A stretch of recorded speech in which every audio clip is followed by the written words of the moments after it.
You're listening to episode 306 of the Major Issues Podcast, and on this episode, boy does the time fly, we're talking about the series everybody else is talking about, Loki Season 2. The Major Issues Podcast starts right now!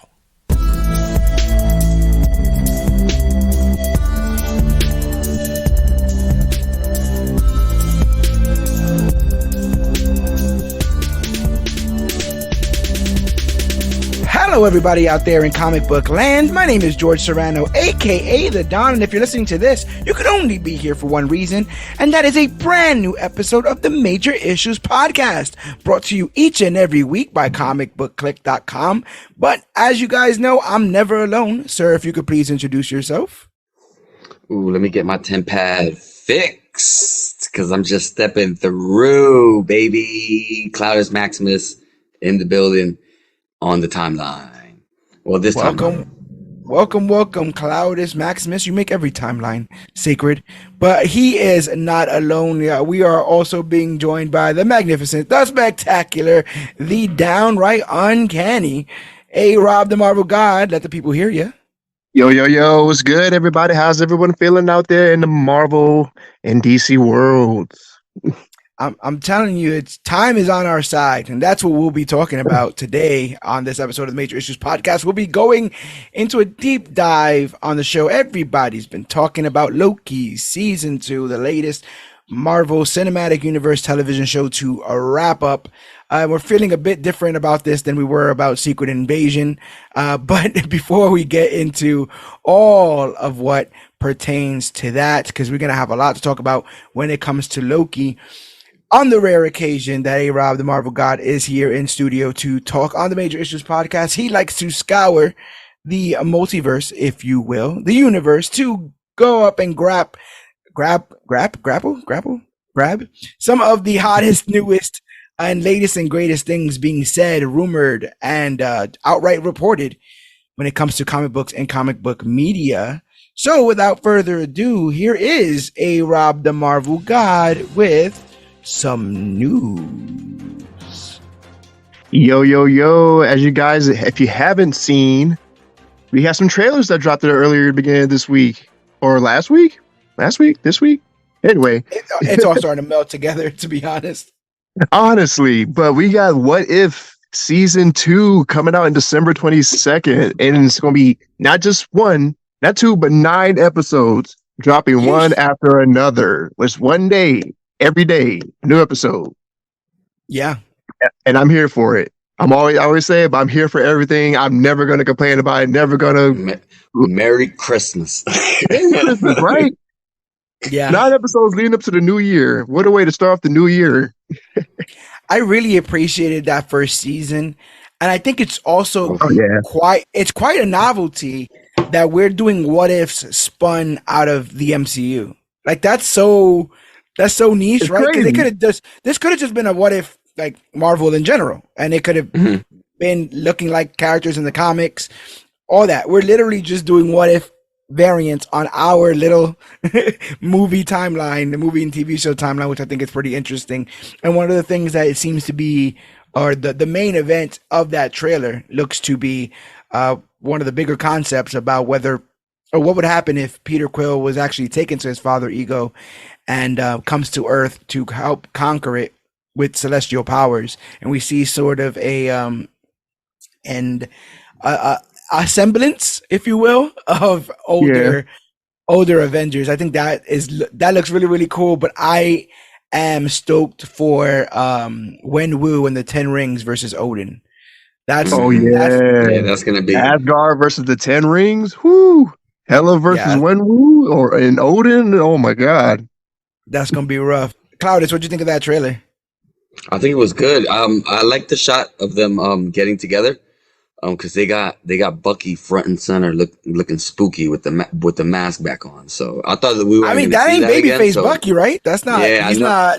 Well, I guess we'll see. You know, but maybe he got some bad tendencies. We'll see. Yeah, because he's not deprogrammed, so I'm assuming maybe just the Russians. Bucky that way Hydra borrows. Hydra lends him. Are gonna lend him over to help save the world. So that's pretty interesting. There. Yeah, I'm really excited for the new character they introduced, that Native American the Native American female character who Yes. discovered the Tesseract. Like, I'm really excited for that story because it really seems like that's going to be a focal point that's going to lead into like the final episode. Yeah, and it looks like that we're getting that scrapped episode of Tony on Sakaar. It looked like there was some footage Yeah, of some of that, which was supposed to be shown in season one. We know that the trick of this show is to pretend that absolutely nothing connects until you wait to the end, and a lot of it does. We were even left in last season with some cliffhangers, stuff like Peggy Carter being able to go back, finding the that weird mechy Iron Man suit and stuff. So we know that the there's Hydra still things Stomper. there's still stuff to tie. Whether or not we'll do it immediately, I think they're going to go. It's going to go like how it went last time, where they'll drip feed us a couple of what if scenarios, and then some of that stuff will connect. If they want to be really baller, get some of this stuff to go all the way to Secret Wars. If I can see Party Thor and Secret Wars, That's the dream right there. like that'd be pretty tough. I mean, to be fair, we did get Captain Carter in Multiverse of Madness, so that was pretty cool. So yeah, they could just be having their fun with that. When we spoke last, Rob, we were getting the people excited for the possible Madam Web trailer. Oh that is yeah. dropped. That is dropped, and that people are dragging. People are dragging Miss Dakota Johnson over some of her readings in that trailer.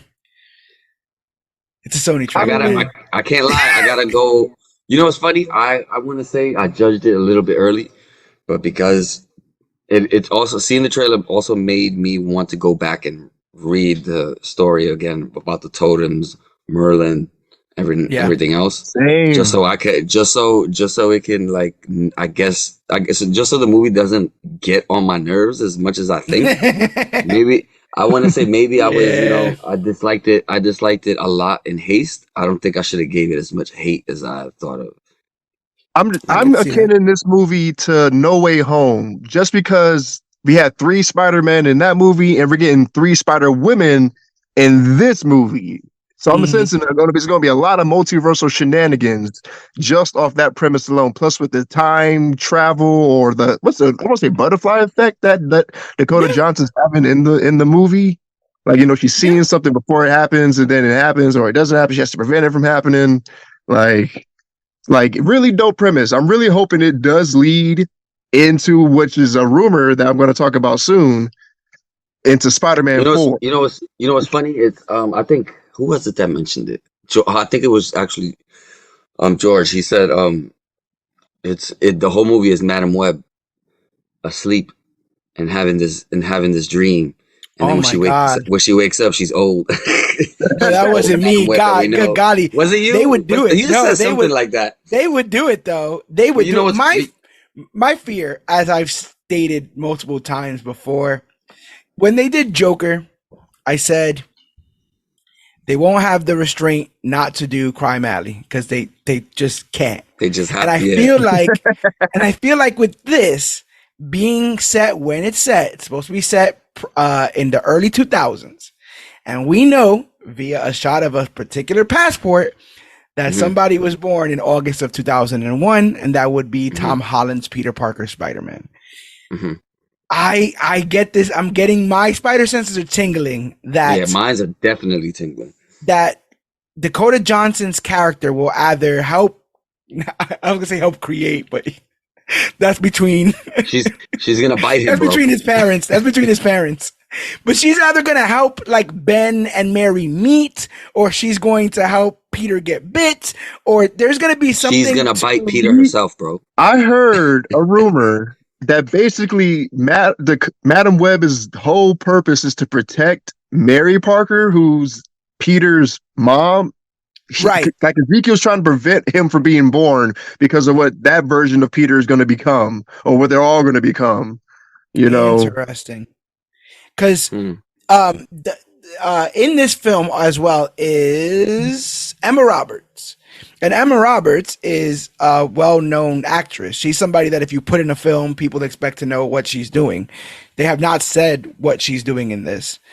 So people are pointing to the fact that she may be Mary Parker. Similarly, Adam Scott's character has not been given a name. And people have been theorizing for a very long time that he might be playing a young Ben Parker. I don't know if these people are supposed to be people that, like, are we going to see Marissa Tomei in this somewhere, somehow, right? Because she's the aunt. You know. Ooh, young Marissa Tomei. Oh my. Yeah. I am theorizing that this film is the metaphor I've been putting out is this film is Sony showing up in the morning and putting their name on the multiversal project that is the MCU. Like the MCU has been working up, staying late. We'll connect this with this and it'll make sense because we'll connect that with that. And then Sony strolls in, what we're doing? Multiverse? Yeah, I did mine. Look. And then they just, write the name real quick. They're like, just put it with the rest of them. And they're like, what? But they've been trying to connect, when you look at stuff like Venom, right? Coming over to 616, Vulture shooting from 616 over to wherever the hell Morbius lives, who knows? And now this to me screams as, and that tree that appeared in Across the Spider-Verse when they showed the timelines, very similar to how they shown the sacred timeline. We'll talk about all that. In this, it just leads me to believe that Madam Web is the issue 0 of their Spider-Verse. In my opinion, it's if you don't watch it, someone could explain it to you. You don't necessarily, you don't necessarily have to, there'll be a recap in the next movie, whatever. But I'll be there day one, as I am with all these films, and then just, clutching my hand until I start to bleed a little bit when certain moments and stuff happen. But yeah, they're making it, and we'll be seeing it. Yeah, man. Madam Web is dropping on Valentine's Day, February 14th, 2024.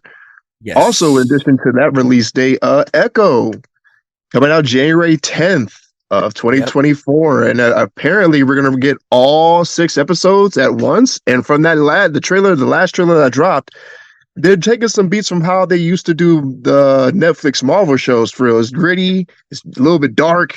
Kingpin's back.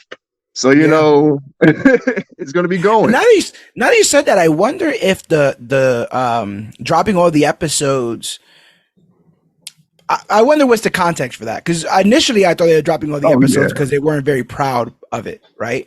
But maybe they're dropping all the episodes very similar to, like you said, the Netflix of it all, right? Like that's kind of how people remember those series being dropped. A third reason could possibly be you maybe not want to constantly be promoting this on the streaming service if kids can't watch it, right? Like every week, new episode of Echo. You got to watch a new badass episode of Echo. And like, I can't. My mom won't take the damn parental controls off. Maybe. Because when you do something like this, it's up to Disney 100% to decide how much of it's going to be connected to the overall. And if not all your audience can watch it because they're not all of the age, I wonder how much, how to the side she'll be pushed or how brought in she'll be. We already know that Daredevil's going to be in this. I don't know necessarily if we've heard anything about ratings for Born Again, but hey, I grew up with Marvel, so hopefully Marvel grows up with me. They get a little bit old. They could buy a pack of cigarettes if they want to. Now it's been a couple of years now, right? Good 15. Golly. Bonkers. But yeah, we'll be getting that film soon enough.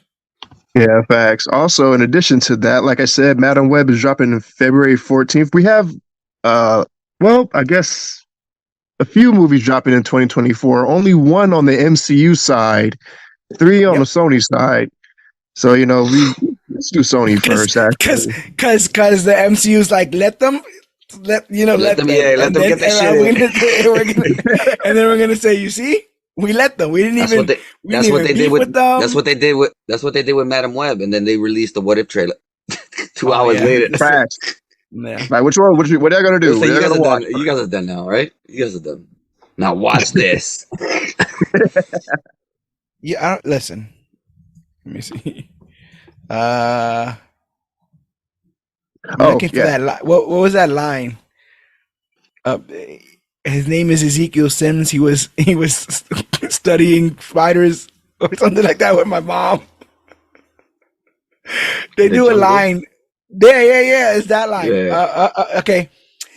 He was in the Amazon with my mom when she was researching spiders just before she died. That is they're dragging her That for that line. that's They're the that's the dragging her thing, all over the bro. internet But for that line. in that same, scene, everybody gets with great power becomes great responsibility speech. Oh my god, could you imagine that? Everybody's gonna get it. All at No, separate they got to times. do that. No, They're bro. not gonna See, get it at the same time. They're no, gonna they got to do do it that all at separately. Beyond, bro. They got to do that at Beyond. Miles got to give the great power, great responsibility speech to all the He got spider he people, he and that's yeah, it. he That's does his gotta get Avengers that. Assemble. That's the You only know what I'm saying? those are like one of the only few Spider-Man movies that were good. Yeah. Oh, well, Man, that's the yeah. thing. Once they realized that those were Well, good, they've been when it rushing to comes to tie them Sony, with when it to comes to Marvel Sony films. anyway, Yeah. I'm sorry, Venom. I was trying to be nice, bro. Venom 3's coming out. I think they said they're Yes. working on it Oh or yeah. No, continuing. they said it's already started filming. I think started or resumed filming. Resume filming. In addition to Venom, Craven's coming out August 30th, 2024, and Venom is coming out November 8th, 2024. So yeah, 3 Sony movies for 2024. One Marvel Uh movie. It is going to be Deadpool 3, Yeah, Deadpool. July 26th of 2024. So mark them calendars, people. yeah, it's gonna be good stuff. We also got a trailer for the last comic book film to be theatrically released this year. I believe it dropped today, but we also got a new trailer, I want to say last week, of Aquaman 2. It continues to look like Aquaman 2. And the only thing is, in this latest trailer, they show that Black Manta has ramshackled this man's house and has taken the baby. So That Oh, baby, not the baby. that we're baby's done getting for. we're getting That closer baby's and done closer. for. They might alley oop it. But I want to say on Jimmy Kimmel, he was asked about like, oh, what's the likelihood of Aquaman 3? And he was kind of like shocked by that question because to him, that whole door's been closed on that whole universe, right? Since James Gunn Yeah. said in January that he's rebooting it. So he, in like realizing that they may not know that yet, he kind of like was like, well, I like that character. I feel like we're closing a chapter on that, but there's always room for me at DC The because main man, you heard? odds That's are the he little will things be I'm playing looking forward to Lobo. that. Yeah, I'm really Moving looking forward, forward it to that. hasn't been announced. I would put him in Superman Legacy. Screw it, just like that Superman, Yeah. Man of Tomorrow film or whatever. So yeah, Making the classic goofy Aquaman. yeah, that's it. Well, I wonder if they're gonna recast Aquaman outright, right? Oh Because yeah. if Because Momoa Jason is, Momoa is supposed to be playing LeBeau. yeah, if he's playing Lobo, then we gotta see, if they go classic blonde, traditional Aquaman, they might have some room for that. I ain't mad at I them. think so. Some surfer boy out there. But Oh yeah. It's a pretty boy. They can what's do your it. where are you guys at on Aquaman 2? Where's your excitement at? It literally drops in a month. I want to see it just off the fact that I liked Aquaman 1 a little bit, but Yeah, Aquaman was good. more so just to witness the end of the end of that and the closing of that. Because Momoa's been knocking it out of the park as far as Aquaman goes. So Yeah.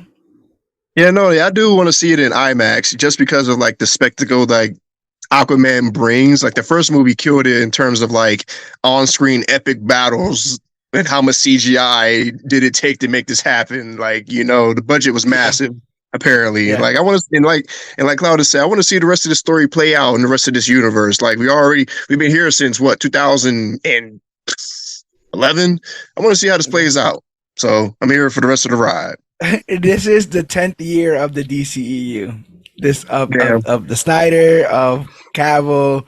Man of Steel comes out in 2013. 2011, which is what you were possibly thinking of, is when Green Lantern came out. Green Lantern was initially slated to be the first film of the DCEU. And when that happened, they were like, we're just going to go Nolan on this because Dark Knight did well. And then Dark Knight Rises did well. And they were like, can you do Superman? He was like, I will. executive produce. I'll stay in the back and And let not in my Snyder do head. it. Yeah, nod my head basically. But yeah, I guess the future is kind of bright. Looking at it that way. On DC side of things, yeah, but it's also looking bright on Marvel side of things. We finally got some confirmed dates for some movies coming out in 2025.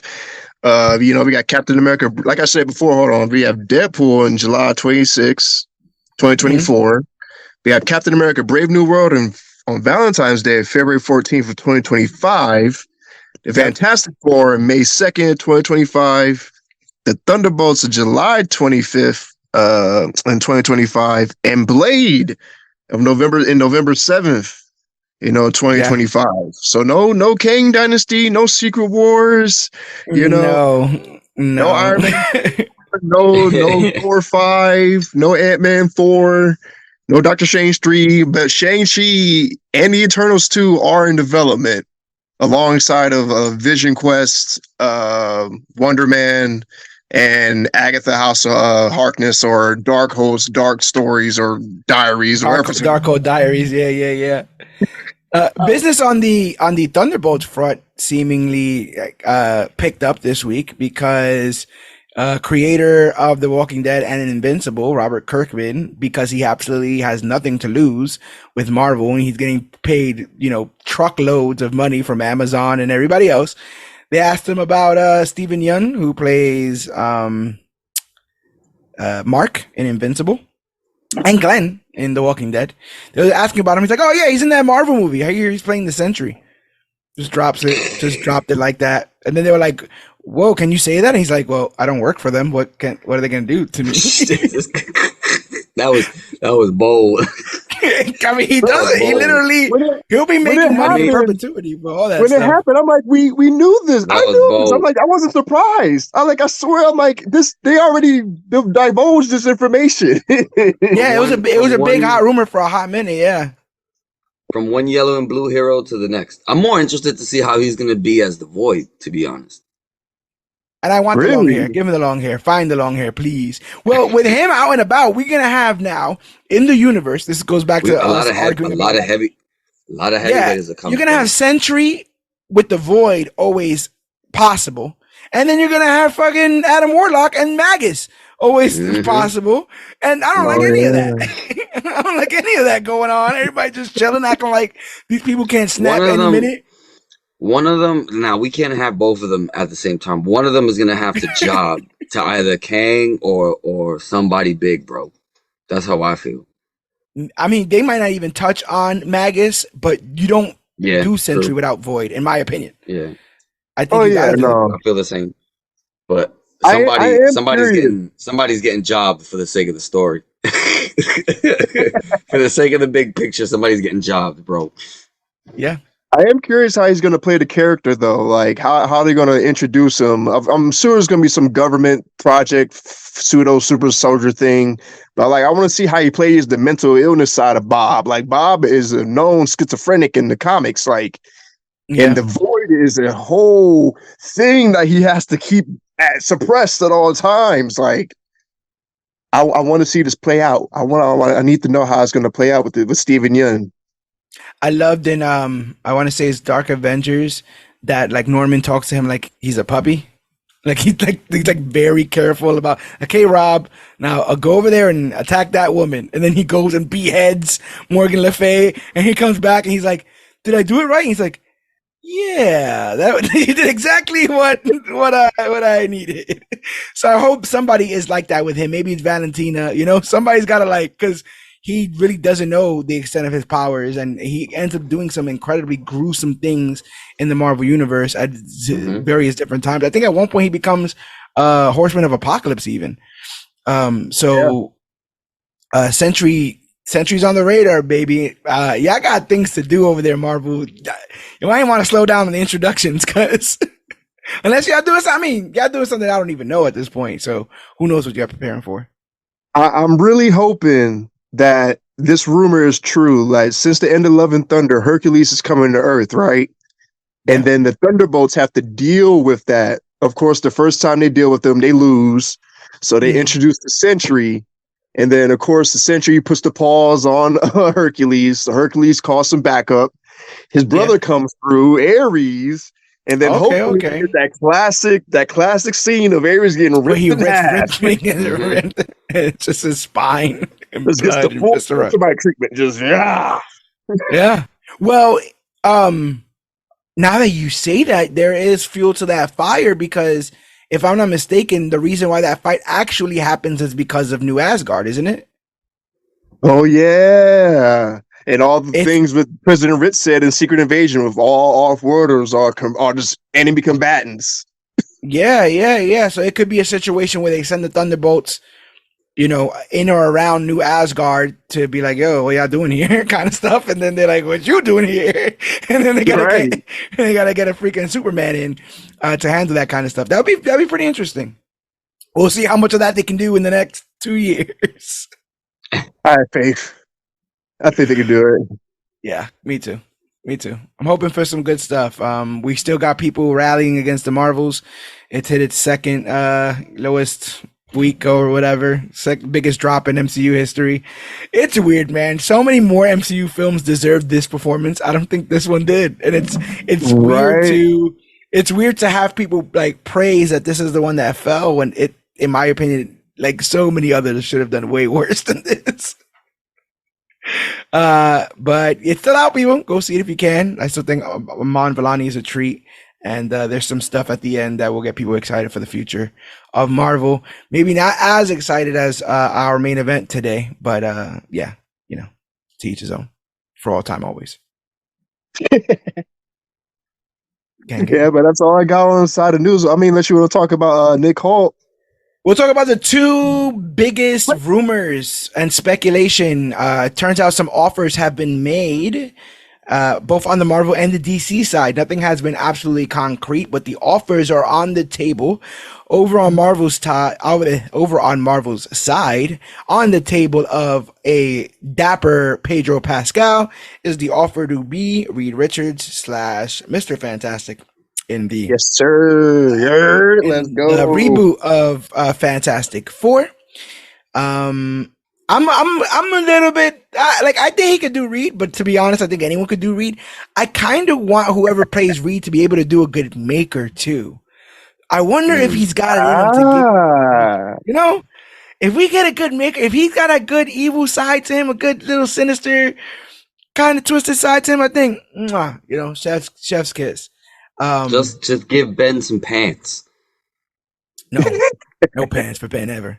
I want Ben to have pants. I still want Ben to be yelling about Yancey Street hooligans. That's the Ben I need. I want the Ben that's shaking his fist and he's like, you Yancey, these damn Yancey Street kids always messing with me. That's what I need for my Ben. Sue Storm is still heavily rumored to be Vanessa Kirby. Oh yeah. So we'll see how that works. She'll be coming off of Napoleon, which will, which is I believe in theaters now. So we'll see there. But on the DC side of things, Nicholas Hoult, who has famously tried out for Batman and Superman, has decided DC's decided he's best being against those gentlemen because he has been offered the role of Lex Luthor in the Superman Legacy film. He famously brought life to Hank McCoy's Beast. But he may not have that job any longer. So now he's coming over to the DC side of things to shake things up and play Lex Luthor. I think it works. This might be one of the youngest Superman casts we've ever had, to be honest. Like, I feel like everyone in all the Superman movies I've ever seen is all 50. Like, they're all, except for like Brandon Routh. But like everybody else has been like up there. Nicholas Hoult, what is he, 30 something? I want to say 32. Mutant and Proud, Nicholas. Don't forget, Nick. Mutant and Proud. 33. 33.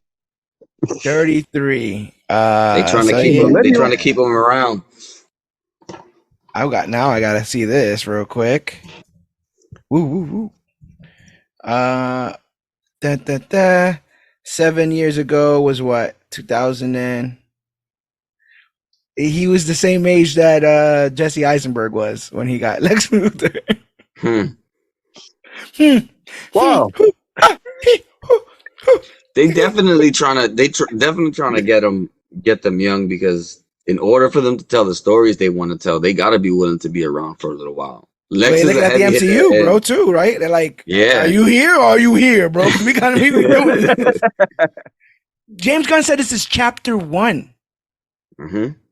This like next 5 years is gonna be chapter So 1. So he's Lex got to be around for a little while, at the very least.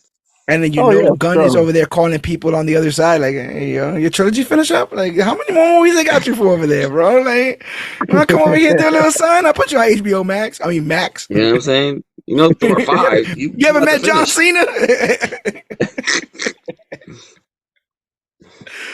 Funny stuff.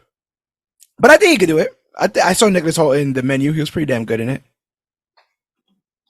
I think he'll do good with that. But besides those casting rumors, we just got a lot to look forward to next year. We'll be covering on this show Gen V, which I have not even touched, and I'm super excited to watch and review on here. Obviously, Aquaman. What If dropping a different episode every week. Then Echo coming up, and Madam Web in February. So we got a good 90 days stocked full of content, which is always great on this side. But what is all that content without the magnificent, the spectacular, the downright uncanny A-Rob, the Marvel God, who went and brought us the news. And the old. For all time, always. Now, we had a guest for our secret invasion episode. Someone near and dear to A-Rob, the Marvel God's heart. And she has graced us again to help us review and recap Loki Season 2. Ma'am, if you can introduce yourself. Yo. Oh, I'm not used to the introductions. I don't do this. What? Oh, why y'all do me like this? I got no warning. Hey. Well, technically my tag is Grigio Faygirl, so I don't know if that counts. It does. I like that. Hey. All right, we take Gang, those. That's about all I got. But we're here to talk all things Loki. Bunch of people have a bunch of different ideas, opinions on it. Just giving you the homework up front. The second season of Loki, based on the Marvel Comics character of the same name, sees Loki working alongside Mobius and Mobius, Hunter B-15, and other members of the TVA to navigate the multiverse in order to find Sylvie, Ravonna Renslayer, and Miss Minutes. It is set in the MCU, sharing continuities with films of the franchise. The season is produced by Marvel Studios, with Eric Martin serving as head writer and Justin Benson and Aaron Moorhead leading the directing team. Hiddleston reprises his role as Loki from the film series alongside Sophia Di Martino as Sylvie, Wunmi Musako as Hunter B-15, Eugene Cordero, Neil Alice, Owen Wilson, Gugu Mbatha Raw, Tara Strong, and Jonathan Majors, all of whom are reprising their roles for the first season. So before we get into our recap and review, what did you guys think of the series, and do you recommend it? There's so much Marvel out right now. There's so much content out right now. There's a bunch of people who haven't made up their mind about where they should spend their time. We'll start with you, Cloudus Maximus. Did you enjoy this season, and would you recommend it to others? Oh, 100%. 100%. I did. However, I will say, I might have enjoyed the first season a little bit more. Interesting. However, that last episode for season 2, banger. My favorite episode of the whole thing. Yeah. I have a slightly controversial opinion, but I will leave it to the end. I go to House Marvel God for the. What did you guys think? Goated. Loki continues to be the goated series of Disney Plus. Mm-hmm. Absolutely perfect. Highly watchable. Bingeable. Yeah. There you go. Man. Oh, okay. Honestly, I thought it was a really good follow-up. It's something that usually in a season 2 of something, for it to only have 2 seasons? Is it only going to have 2 seasons? That's what it's looking like. So like for it to only be like one after another, it didn't do that whole like sequel poops the bed thing. It actually like was really nice. But I'm gonna have to agree with Maximus. I like season 1 more. I do agree too. There was a lot more going on with season 1. A lot more different places we visited too. We didn't know what we were gonna expect with season 1. That's the thing. Right. So the follow up, we kind of knew a lot more going in for season 2. But for me, that last episode, oh man, that's why I said goated. Yeah, bro. Glorious purpose come full circle. Okay, so is that why the Marvel suck? Because they put all the time there. That's what some people are saying. That's what some people are thinking.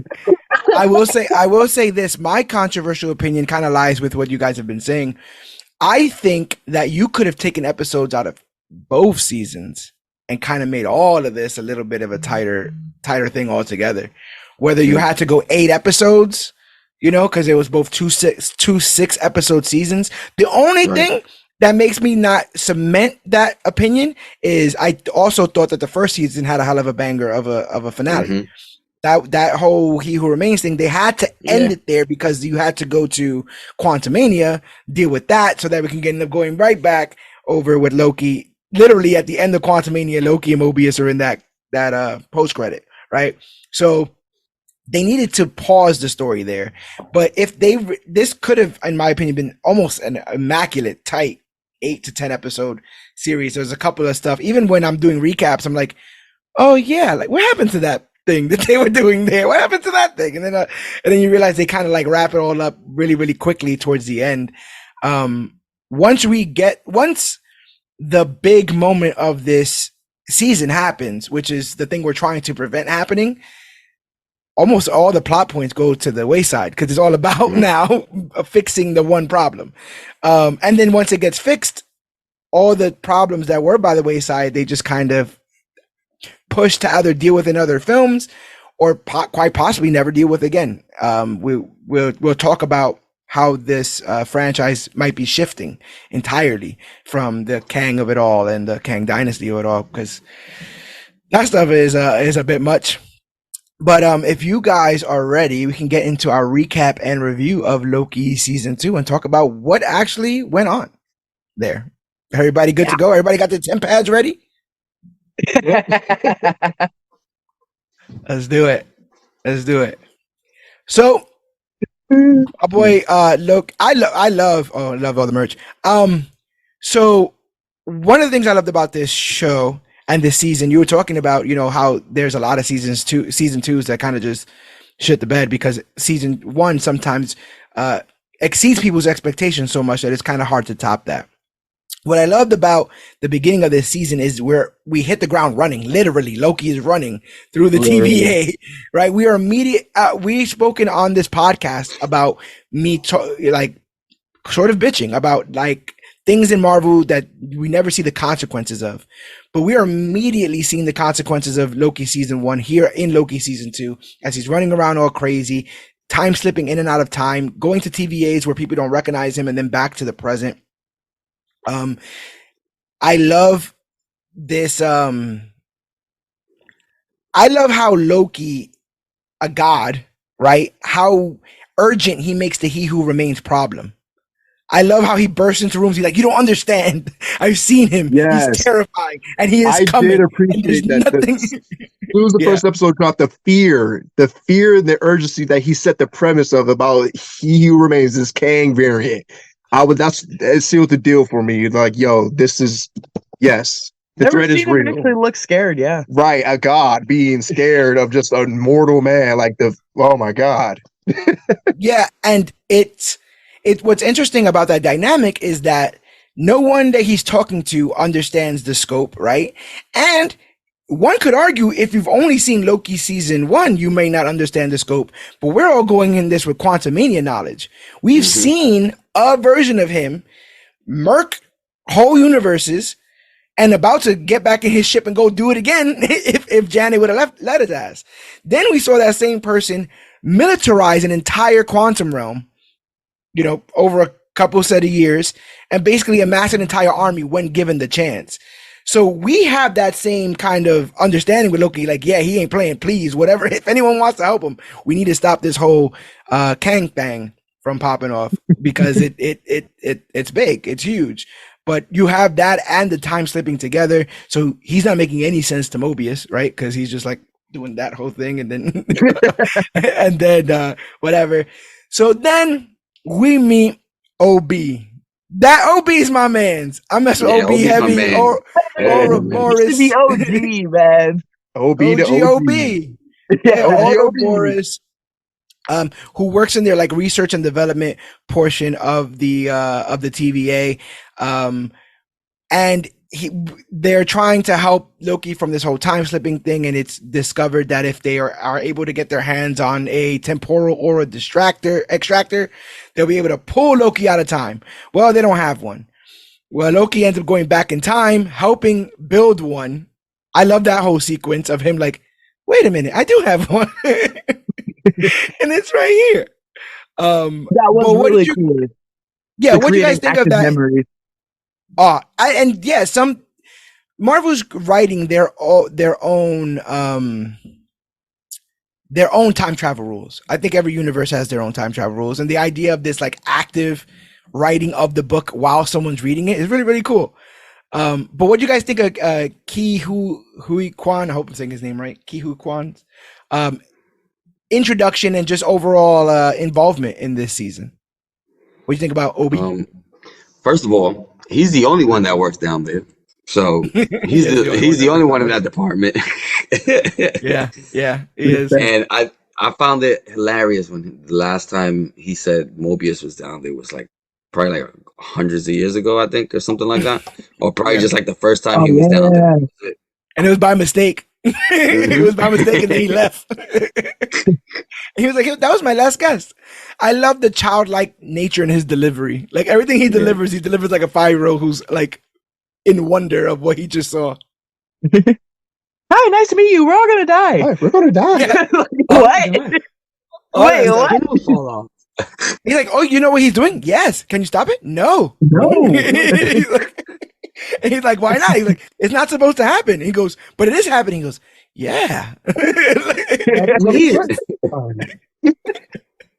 So he's so great in this, and the actor himself is just such a graceful and gracious person that energy just exudes through him. It's super cool. He definitely is the top 3 side characters of a show. Top 3, right up there with Wong.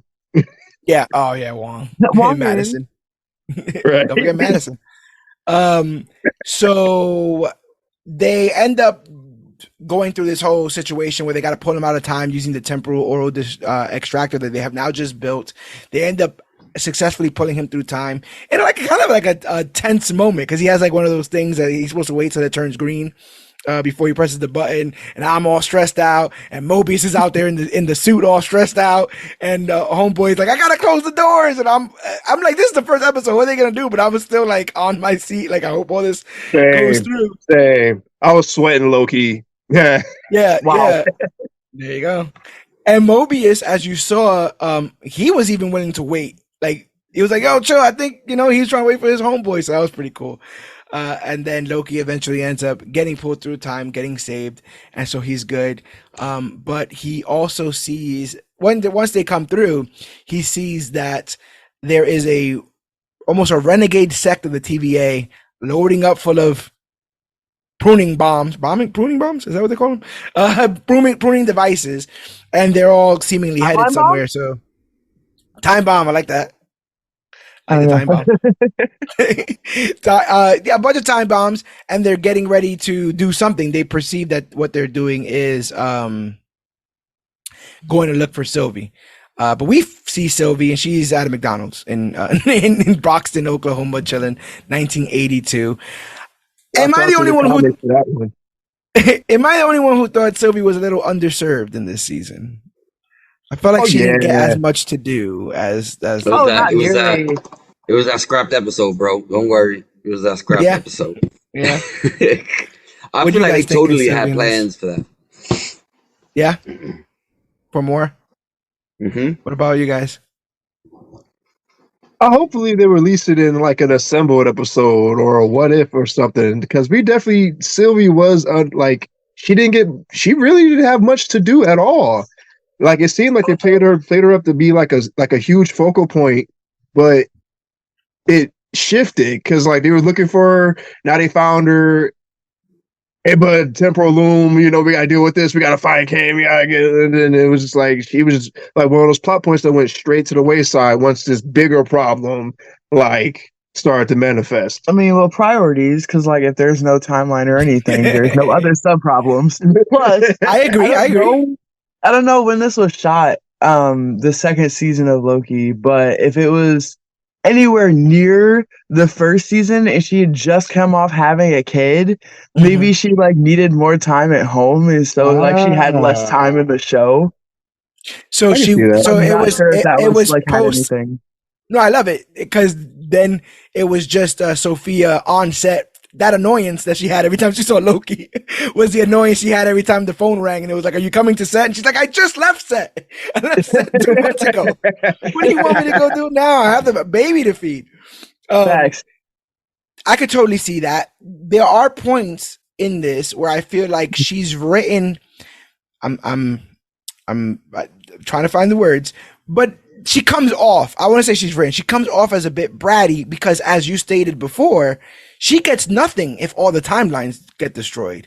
But she's simultaneously not willing to help maintain the timelines. But there will be no her if there's no timelines. She definitely said she was selfish. I feel like she was just content on where she was at. She was just living her life. I also think it's one of those things when you build yourself up to do something like that. That's something you've thought about for years. She had been being chased by the TVA for years for being a variant that shouldn't exist. They've been trying to prune her for years. In her mind, apocalypses. They're basically the Nazis in her mind. They're going around picking and choosing who deserves to live, who deserves to die, and she is someone that they have said that she doesn't deserve to be here. So when she finally single-handedly stabs Hitler himself, and then her friend's like, "Yo, I think we need to bring the Nazis back, though." She's like, "What? What are you talking about? No, we're not bringing the Nazis back." Like, no, we're not bringing the Nazis back. He's like, "Yo, come on, but like, we need the timeline." So, like, I get that. I get it a little bit, but in the grand scheme of things, again, I understand. Yeah, I understand where that frustration can end up going. We go through a real quick plot point where Brad Wolf, Hunter X05, decides he wants to be a movie star. On the timeline, right? Yeah, so they think. I think the best part of this episode is just the idea of introducing him as kind of a dirtbag, and also introducing the interrogation tactic of putting someone in a cube. That will never come back. We don't ever got to worry about that. God, open and shut case with Brad Wolf. Good thing they didn't have to use it the way they wanted to. But yeah. Not on him anyway. Yeah, right. As we mentioned, Loki meets up with Sylvie in her timeline. It's like, "Yo, I don't know what's going on. You need to come back and help." She's like, "Nah, I already told you the Nazis. We're not doing that." And then he's like, I gets to a point where he's like, "If you don't believe me, enchant me so you can see it. Like, I'll show you my phone," is basically what he's saying. And he's like, "I don't care." She's like, "I don't care. I don't care. I want to keep making these Happy Meals. I'm good. McMuffins, bro. We out here with McMuffins." She was starting to, you know what I'm saying? She was starting to, wasn't she starting to feel somebody almost that they try to, No, I think that guy was trying to hit on her. I think. Oh yeah, my fault. I'm sorry. That was definitely the other. That was definitely the other way around. Yeah, absolutely right. What? He was definitely just trying to tell her about the menu. What happened? No. Later on, she's at the truck. Remember the pickup truck? Mm-hmm. She's sitting chilling by the pickup truck, and he comes up and he's like, "Hey, so whatever." And he's like, "Is your mom?" She says something like, "Is your mom gonna come pick you up or something?" Right? I thought he was like 17 or something, and she was just caring about him. Yeah. She there's no feelings on her side, but I'm saying, some random woman comes up dressed in medieval armor, gets a job at your job, chilling outside with a pickup truck. I thought he had it. People were thinking that he was a Mobius too. Remember that rumor that was going around? Oh yeah. Oh my God. There were people thinking that he was Mobius. That's what that character was. He eventually gets older and then gets pulled from the timeline. I'm so glad that missed me. Yes. I'm also glad that she didn't go to other problematic times of America. Because 82 is pretty chill. 82 is pretty soft. There's a lot of other eras.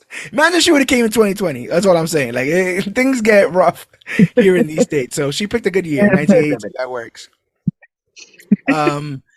But yeah, we find out that Dox wasn't actually even after her. She is tried and true to the TVA, even though she knows that the timekeepers was all BS and it was a guy named He Who Remains and all that kind of stuff. She still believes in the mission of keeping the timeline intact, which means pruning alternate timelines, which means killing alternate versions of people.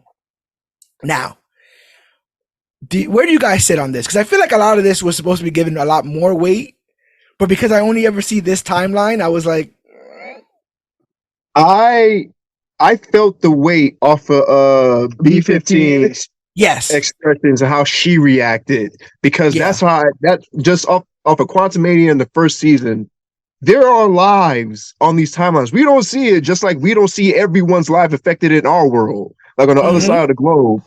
Like, you still have to feel for that in some degree. Like, trillions of people were just wiped away without any judgment, no nothing, no, they have a choice. They were there, now they're gone. That's messed up. That's messed up, Dox. It is. And she was, I mean, again, through and through, she was down. She was just trying to clean up the timeline so they didn't all die. I don't think she knew about the temporal loom and all that. She was just like, we have to prune the timeline. She did know. They all knew. What? Yeah. No, I'm not about the temporal loom. The temporal loom and get crazy. She did know. She was in the war room. Yeah. What ends up happening is one side is trying to find a answer that maintains the branches, and one time is like, let's just go back to what we were doing before and let's mow the lawn, basically, get rid of the other branches. So the loom fix is meant to keep people alive, but Dox is not waiting for no loom fix. She got her fix. It's in this bag here. She's just gonna go out there. She's gonna handle her biz. But yeah, it is B15 who takes it the hardest. She goes, those are lives, and they found a way to make it matter of fact and cold by just showing it on the television screen as it was. It was so matter of fact. It was math at that point. At least it was to Dox. So Dox is like labeled an extremist. She's brought in. She's arrested. Her people are brought in and arrested. But this is one of the things that Sylvie fights for as well, because she is a variant. The idea that these people should be allowed and deserve to exist. And to our knowledge, the only reason why they weren't able to was because Kang was afraid of variants of himself, right? Like all of this is not it's the loom and all that. All of this is just like for him self-preservation. I think reincarnation, baby. No, I was gonna say, like, he's trying to prevent himself from starting the multiversal war. Like, he for sure did and is going to do it if he doesn't, like, handle the timelines. Yeah. So, like, he's just trying to keep a bunch of hymns from acting like a bunch of hymns. Basically. And that's literally what he said to Loki before he died, right? Like, I'm trying to save you from, save, me from me or whatever. Yeah. Like, so yeah, that's, yeah, it's bugged out and it doesn't look good. Like, we saw the loom and the sacred timeline from that area of the TVA, and when after He Who Remains was killed by Sylvie and Loki in season 1, and we heard, like, what is it? We've now crossed the threshold. We start seeing a bunch of other timelines start to dart. Now the temporal loom, which is taking all these delicate strands and stranding them together to make one sacred timeline, is just out of control. Like, it looks scary. And OB thinks that they either have to expand it to accommodate more branches or die, basically. And spaghetti. They figure out that they cannot get the blast doors back open to affect the loom without a particular temporal aura, the temporal aura of He Who Remains. But shy of that, maybe they can find Miss Minutes and get her. Miss Minutes was up to some shit in this show, guy.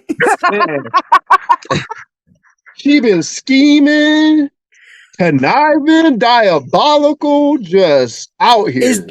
Is this a turn, or did you guys call this for Miss Minutes? No, she's been crazy. Oh yeah, ever since the hello, ever since that jump scare, I'm like, oh yeah, no, she cracked. Something right now, but there's something not right about that clock. No. And yeah, we'll see some clock blocking later with Renslayer. But she's no Jarvis. No, there you go. Right. Yeah, you need like a spam blocker or what is it, antivirus or something. She's got something. We need girl. Yeah, we need to fix what the hell is going on over there. But yeah, it turns out when we saw the end of Loki season 1, Miss Minutes had popped up in front of Renslayer and was like, he wants you to go here. She's like, that doesn't make any sense. And she's like, well, that's what he wants, and that's the best way. So we find out that where Miss Minutes took her was to Chicago in very late 1868 to drop off TVA handbook to a young Victor Timely, who would then become obsessed with time and everything in the book, will end up creating his own kind of prototype loom, and just overall is just obsessed with this. He's set on a path to become someone very similar to He Who Remains, and Miss Minutes is loving every minute of it. It's like she's building her own boyfriend in this instance. It's very creepy stuff, and she spends years protecting him, I'm guessing, by becoming a big ghost and scaring all the townspeople whenever she feels like it or whatever. I really liked this episode, the old Chicago episode. I really liked Victor Timely, but I can point you guys to articles that say that this performance was terrible and got people basically disliking the show. How'd you guys fit with this iteration of He Who Remains or Kang? What'd you guys think of Victor Timely? To be fair, I feel like the audience was going to end up not liking at least one of his variants, because they all got to be different. So with them being different, it's like different flavors of ice cream. You know what I mean? Not everybody's going to like it, but all you can do is just the ones who do like it, just put it over enough. Or even if not, if people have tasted that flavor of ice cream for the first time, then the one thing you can do is hope that they like it. And if they don't, they don't. Whatever. Did you like it? Yeah, I liked it. Same here. I appreciated Victor Timely, especially how Kang put the pause to Scott in Quantumania and seeing how this one ran from a fight, how he was like a trickster or a confidence trickster, Yeah. It's the dynamic, like from one pole to another. I loved it. Because it just shows, like Cloud said, like these are all different shades, different flavors of Kang that we're getting, and I'm eating each flavor for real. Because it's just a testament to Jonathan Majors' performance too. Like, yeah, you put He Remains, Kang, and Victor up next in a panel and let them talk. That conversation is going to be fire because they're all different, but yet they're the same. Yeah, same building blocks, just built in a different structure. Very interesting. You have Legos and you have Roblox. Yeah. What'd you think, man? What'd you think of old Victor Timely? You're allowed to feel how you want to feel. Right. I appreciated it. Like I said, it was. I'm not gonna lie. I'm kind of more so on the fence about it. But like, okay. I liked it more than not liked it, if that makes sense. Right. It didn't take you out. Did it take you out? Yeah, it definitely didn't take me out. Like, it actually helped the story along, if anything. I mean, it would have sounded kind of strange if he was, like, smooth, regular talkie Kang in 1868. I would have been like, where do you get that kind of, like, verbal sauce from? That didn't get invented yet. Yeah. Chicago was a black man. Like, no, that sounded like an 1868 Chicago black man. That's what's kind of interesting, right? Is that like when he's doing this whole presentation of the Victor Timely's temporal marvels or whatever, I'm digging the whole speech, but I'm digging it because of its weird dramatic pauses, right? Time we can shape is a thing that we are all aware of. And he's doing that. He's spinning in his place. He's doing this whole theatrical thing, and you kind of realize he possibly put those those things in the middle so he don't stutter. Because he didn't stutter once really that entirety of it. That's what Aaron said. You know, that's usually what I learned that in speech class in college. Like you have to sometimes take a pause so you don't say or stutter of yours. You just so da da da da da da da da da. Right. And so he was great on that. You know, like, and once you get him to himself and he's by his lonesome, that he is stuttering, that he is all over himself. If there's a victim in this show, it's Victor Timely, right? Oh like, man, everybody's done for him, and he don't know who to trust because it's just he don't know. Everybody's lying. He don't know who to trust. Yeah, everybody's lying. Shit is just going down. So he's gonna die 10,000 times in a row. He's gonna die over and over and over again. He was given this book. People are after him. They're telling him that they need him, but then there's another version of Loki out to kill him because of what he might become, a person he's never met before, right? Like Sylvie gets him at knife point and is down to kill him because she's promised to kill every member of this Kang multiverse that threatens to come through. Because she knew what was gonna happen when she killed He Who Remains. He said it. They're coming, and she said, "Well, when they come, I'll kill them." And now we got one. And she's down to kill him. Loki's not down. He's very confused on the ground, trying to figure out what's going on with all that kind of stuff. But he gives like an impassioned sleep. Don't forget, Miss Minutes wants to fudge. Yes, Miss Minutes. Not only does she want to fudge, she brings him into the room and then like locks the door and is like, "Let me talk to you real quick." So like, you built all these things. But you ain't build me nobody. Why you ain't build me nobody? Right. And he's like, I don't know who you are. I don't have. Why are you asking me? I don't have answers here. And it's the first time we've seen her a bit be vulnerable and kind of lay out how she views He Who Remains, when she was kind of always seen like a kind of like a assistant, like Clippe on like Microsoft Word or something like that. She no, she's in love with this man and thought that the only thing stopping in between them was the fact that she didn't have a body. And then she does that weird thing where she puts her head on a mannequin and it's all freaky. Yeah. It's all freaky. That eye twitch glitch was so creepy. Right when she said, "I can be your girl," it's like red flag number 5. And that was red flag number 5 because the red flag number 4 before then was when she convinced Victor Timely to throw Ravona's ass off the boat. She's like, she's sleeping now. Just toss her ass off the boat. And Ravona wakes up. Remember, she's in the ocean. Partner. Like what? Wait. Opening showcase. Oh my god! Did y'all see the reaction? Did y'all see the reaction she was like putting out when every time her and Rena Slayer were talking? Oh, the side eye. The side eye. And Rena Slayer were talking. Yeah, that shit was cracking me up. She was not feeling it. She was just like, "Why are you talking, Ravona? What you doing, girl?" Like, I mean, Victor was putting that 1800s charm on. You know, you was trying to sassafras and get all Ravona. But that's funny that she just tried to step in as an AI. Yeah. I guess when you're AI and you've been around that long. And imagine those 24 hours. You go from bringing your little prototype to a world fair that you know it's not really going to work. You're going to sell it on the expensive and then run the hell out of there first chance you get. You get stopped by 2 gods, people from the future, an AI, and then they all tell you that you're going to bring apart this multiversal war that's going to destroy the entire universe. So you need to come with us right now. He thinks they're wizards. Yes, he thinks they're wizards. Yes. So my man's stressed. My man Victor Timely stressed, but I think he does give a very impassioned plea to Sylvie about not killing him, which is kind of just giving Sylvie back her stuff, right? Like he's giving Sylvie back her own medicine. Like, I'm a variant of Loki. Why would you take me out? I haven't even become the thing that you think I'm going to become yet. The same way, similarly, they try to prune your ass as a kid. You know, you got a second shot.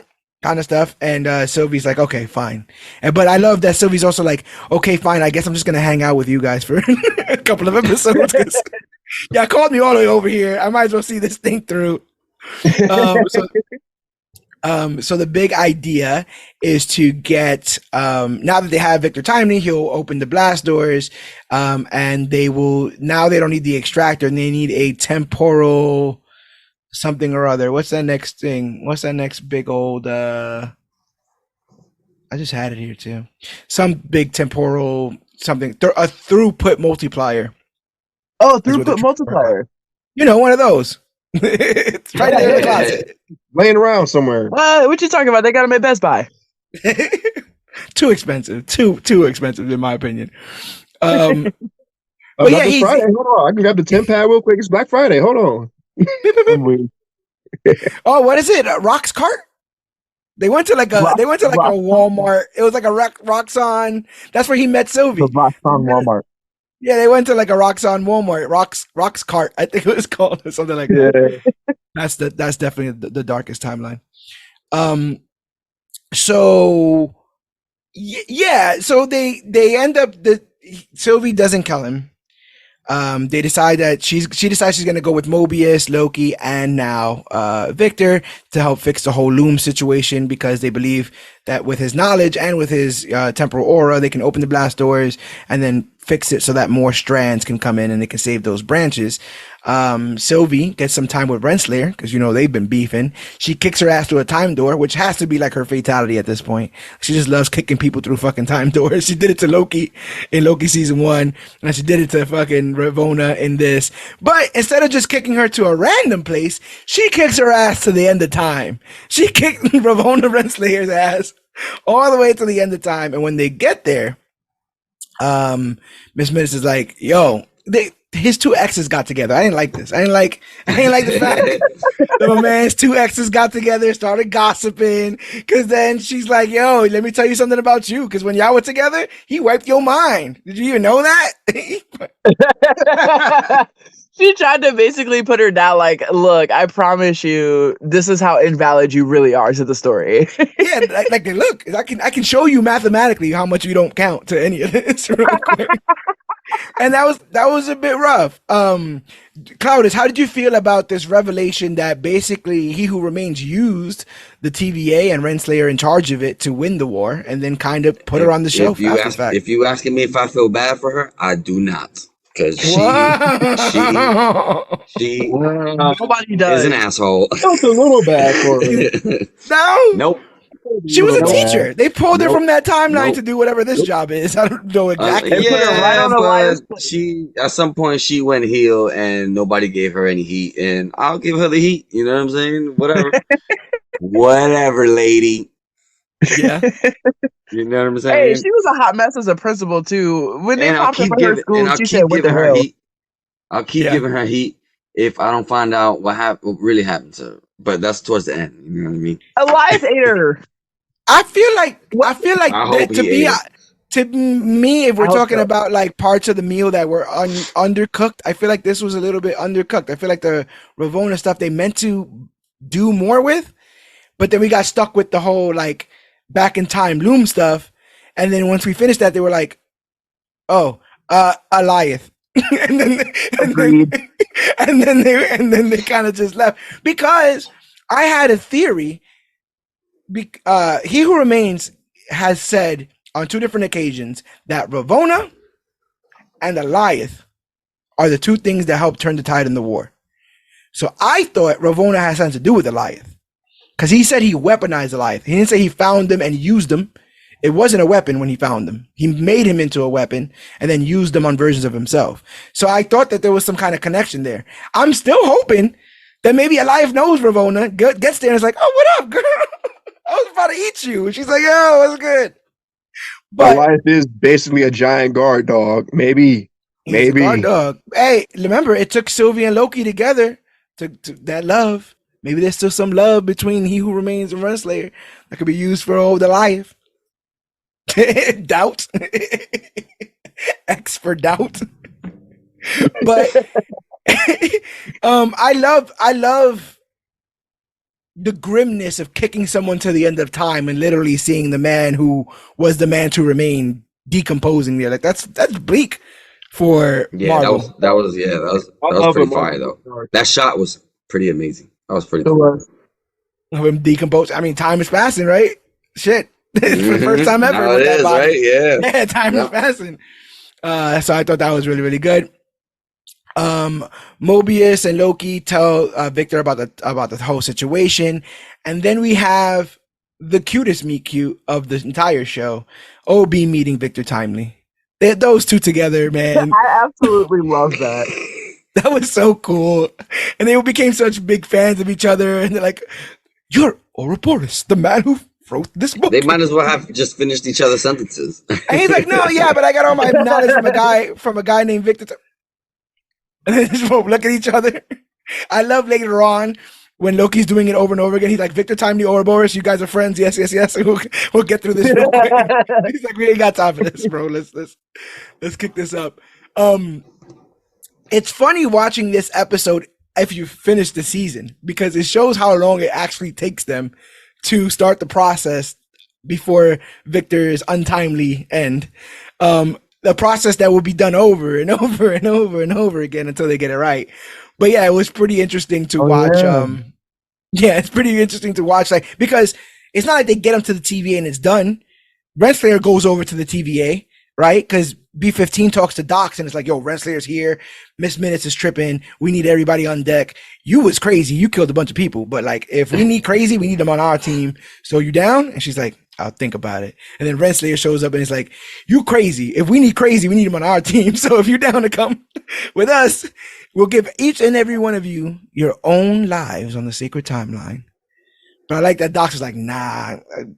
I forgot. She read her some cold smack. I can't remember what it was, but it was some cold, like, "We'd rather die before, ever working with you" kind of shit. And then that was real. Yeah, and I didn't like her up until then, but the way, like, she looked at her like you don't even know what any of this is. Like, the way you talking, all this emotion and anger, like, what, do your worst kind of stuff. She didn't know her worst was.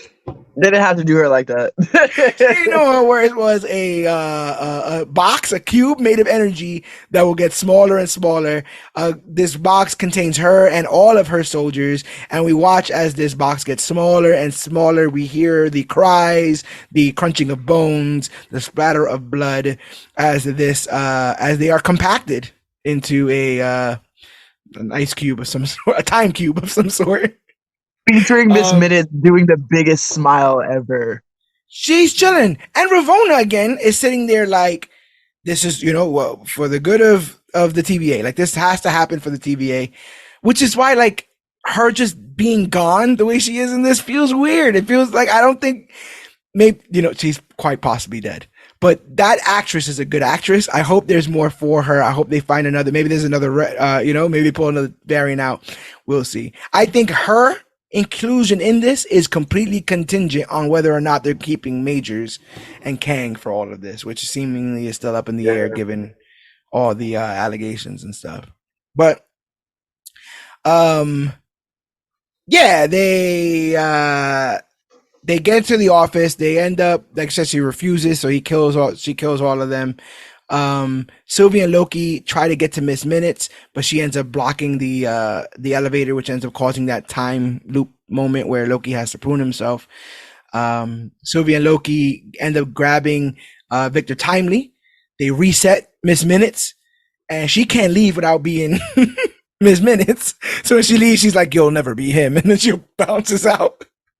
She went down real petty. we got that reel on our Facebook that's been doing well that says, "Bro, the worst she can do is say no," and then she says, "You'll never be him. You'll never be him." Like, no, that's the worst. That's the worst right there. She petty, man. She petty. She want to be with him to the end of time. Yeah, does not work. I still want to know why she's a Southern Belle. Oh, why Southern? Yeah, like, why a Southern Belle voice? Like, that is interesting. Is it? I thought it was like based off somebody, but like at the same time, like, is it? Well, I don't want to sound like I'm saying they sound conniving, but like.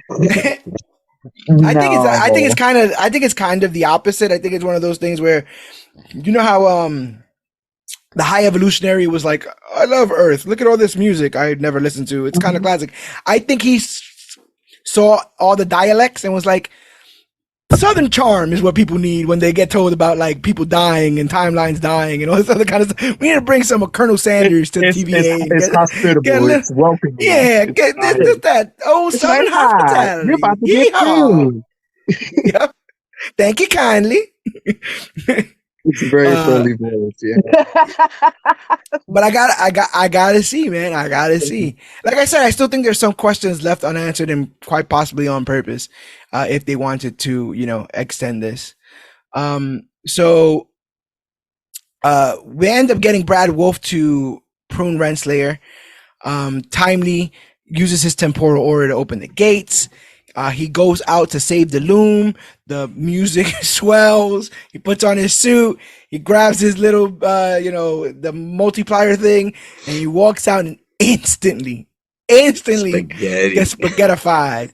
Now, this is a scene that we will end up being revisiting over and over again, and we could quite possibly dull our surprise over it. But I gotta think you guys were surprised the first time you saw it. Walk me through the first time you saw the end of this episode where the one person that's supposed to help him not only dies, but seemingly the TVA ends up getting destroyed. We'll start with you, Cloudus Maximus. Now what? What the fuck? What? What? What? Where do we go? Where the fuck do we go from here? It's over. It's over. That's what it was. That's the roller coaster of emotions. The next 2 episodes is just gonna be a dark screen. That's it. Credits. That's it. What do you guys think of the ending of Loki episode 4? Goated. Episode 4 always stays the goated in all these Marvel shows. I was salty because on Facebook there was a Loki like messenger like thing where Miss Sanders talks to you, message you. And stuff. When episode 4 dropped and she messaged you and you messaged back, all it said was access denied. Access denied. Access denied. Like no matter what you say. So I'm like, yo, so this will be the episode 5. Like what are we about to get? They like, what's about to happen? Like, is the MCU gone? Is everyone dead now? I remember my heart dropping because there was no backup, right? Like once he died, everyone looked around and was like, now what? And they was like, there is no now what. That was all of it. That's it. All the eggs in one basket right there. But what do you think of that finale there? I was just like, okay, yo, that's the MCU. Y'all, we can go home. It's over with. I don't know what happened. I thought they were gonna fix it. They didn't fix it. I think the show might end. What's the timestamp? Yeah, right. Timestamp of the episode. It did feel like an open and shut case, and it definitely felt very Infinity War. It felt very like. I always think of the line from Star-Lord. Did we just lose? Like I'm so plugged in. That's gonna echo every time something bad happens. Like I'm so plugged in, and I'm like, okay, we got him.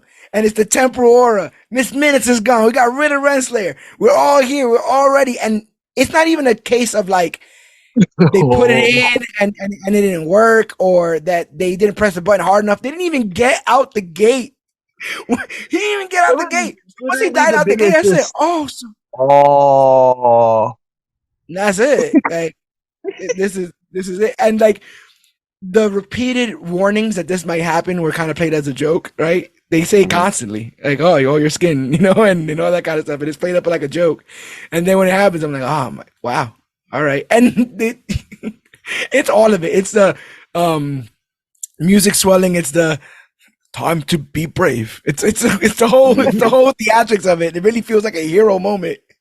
And then he just goes. So crazy. So we blink into the next episode. Loki opens his eyes from the explosion and sees that nobody's with him. He walks around the office and still can't find nobody. He time slips multiple times. Turns out that's back.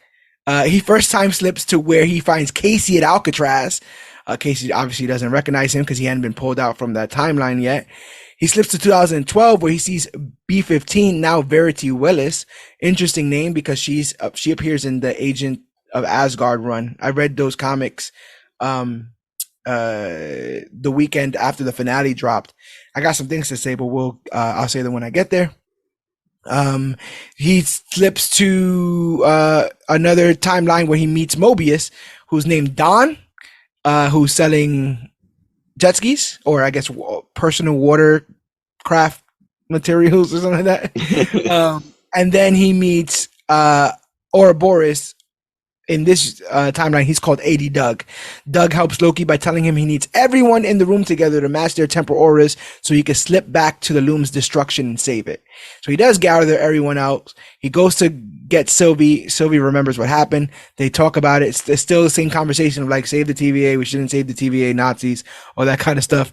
All that stuff comes back up. But she's like, nah, you good.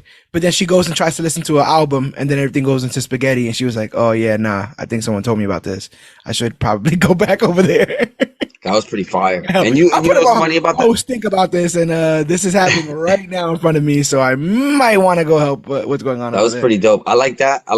And and I don't know why, but I forget she still has that He Who Remains Tempad watch doohickey.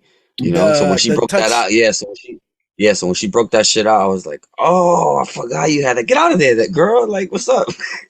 Yeah. And it's also this thing where Loki keeps trying to express to her the importance of the TVA. They were both set to go get He Remains and kill him. That was their set mission from that episode 6, right? And then he ends up being killed. Prior to being killed, he says that instead of him being killed, the only other option is both Lokis running the TVA. They're like, that's never going to happen. Fast forward to him literally begging her and saying, we should run the TVA. And again, all she hears is the Nazi shit. She's like, wait, what? They got you too? Like, we were done with this. We said we were done with this. And you agreed with me and everything was fine. And even when they brought it up to us that we could control it, we were like, no one wants to do that. We're not going to do that. And now you're literally asking me. LeBron. Yeah. Like you're bringing up to me the one thing we said was, ridiculous. But I do love the well-placed line of, she says something like, you're playing God or whatever. He goes, Sylvie, we are gods. And then he walks away and I was like, he's kind of right though. He is a god, man. Like, we all playing him because he's a nice little British man in a suit, but he's a god. He's got god powers. So he should not be trifled with. I love those little Loki moments he has. Like when he was interrogating Brad, and he was just like, remember, I'm a villain. Yes. And he pulls up the horns, or he gets those British street punks to mess with him in the street. It's like, we don't gotta go this way, but we gotta go this way. In this episode in particular, where he's trying to bring everyone back to save the TVA, he expresses feeling lonesome and wanting everyone back because he wants his friends back. Something he hadn't really expressed, something he hadn't been vulnerable about for the longest time. And in the grand scheme of Loki, that may seem like an eventuality that he would get to, but we have to remember, this is a Loki that, I don't know, a month ago in the timeline, ripped the man's eye out in Avengers so he can break into something or other. He's the man who stabbed Coulson. He's the man who, sent all those people to kill. Yeah, he basically sent an entire invasion to kill multiple people in New York and take over the world. So this is a real hard lesson for him, this whole friends thing. And he's willing to do whatever it takes to bring these people together, but Sylvie, she's just not buying it. So he does end up getting everybody together. But before Loki could process anything, the spaghettiness ends up going back at it, and the timelines are crumbling, and we almost get a second version of the snap where all those members of the TVA start to slowly go away. But he already realizes that he can control his time slipping, so he does his best, and he gets to slip right before the loom explodes. Hell of an ending to that episode. So I'm like, here we go again. I was getting mad Infinity War vibes.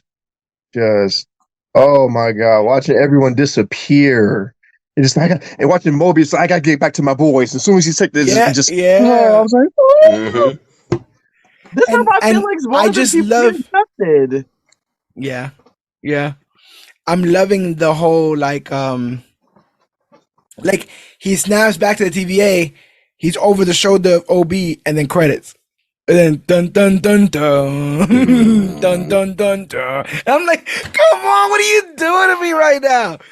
Bugging right now. Really, really good stuff. What did you guys? This is something we haven't kind of touched on, but obviously get touched on more on the finale, which we're getting into.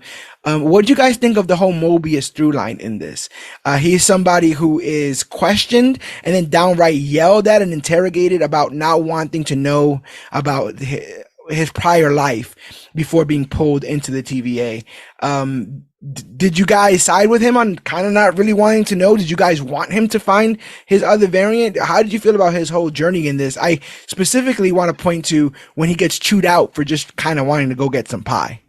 And Sylvie's like, what are you doing? The fucking timeline. First of all, did we see him? Because in the trailer for the show, we saw him on a jet ski. He wasn't on the jet ski. No, he never actually rides a jet ski in the water in this show. No. Never get it.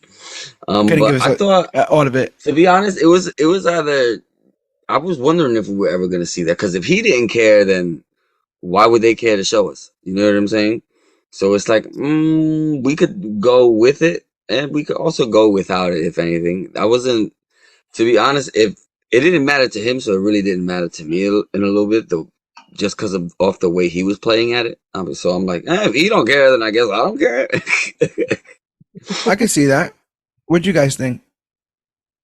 I appreciated Mobius's journey from season 1 and 2, just from him being this dedicated TVA agent, field agent, analyst, to being someone who had his whole belief system shaken to the core, that everything that he believed is, not true, to still believing to a certain degree that this thing that he dedicated his whole life to, You're describing Captain America. I just realized. You're literally describing a man out of time who signed up for something and was ready to give his life to it, only to find out that it was, with Hydra and all that, right? That there's something underfoot. This is not freedom, it's fear. And how do you deal with the rest of your life knowing what you gave your life to? Did you think Sylvie was fair in how she chewed him out about like being a pencil pusher and not really caring about other timelines and stuff? Do you think that held weight, or was she just upset? Both to a certain degree, because it was just the dynamic of where they both came from, how the TVA has both affected them. It's just another day at the office for Mobius, just lines and numbers on the screen and pieces of paper. He doesn't really see like the consequences, ramifications, but Sylvie lived those consequences, ramifications of what happens when a timeline isn't pruned, or when it is pruned, what happens when you do get pruned, Oh, that's a good point. I don't think anyone's seen as many apocalypses as Sylvie. That's where she used to live before, right? She used to jump from apocalypse to apocalypse. Yeah. Yeah. So if anyone knows what they're talking about, it's her. And we kind of like live that life now, right? There's literally a conflict going on overseas, and all we really know are numbers.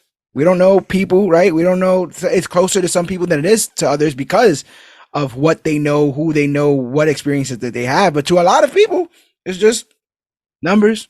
They're saying numbers about this, they're saying numbers about that. And some of us are trying to grab people and be like, these are people. These are people. Like, hello, these are people. You can't just do this, and yeah, so I got a lot of that in this context as well. I think they did a really good job with that. And it's so weird to have Loki this is like a hero's journey this season. Like he's trying to do something right. Yeah. Like he's going out of his way to do something right. And there's a defeatist nature, not only in his portrayal as Loki in this medium, but when I went and read that Agents of Asgard story, one of the most heartbreaking through lines in that is this idea that no matter what he does, he'll always be regarded as the god of lies. So even if he was right or nice or did something right this one time, when he shows up and he's like, hey guys, I got us a pizza, they're like, yeah, pizza with snakes on it. Oh, Loki over here. Like no matter what he does, people always refer to him as how they knew him, how they met him. That happens a lot with family, right? Thor can never see him as anything other because that's how they grew up. Odin, you're seeing how that treatment went.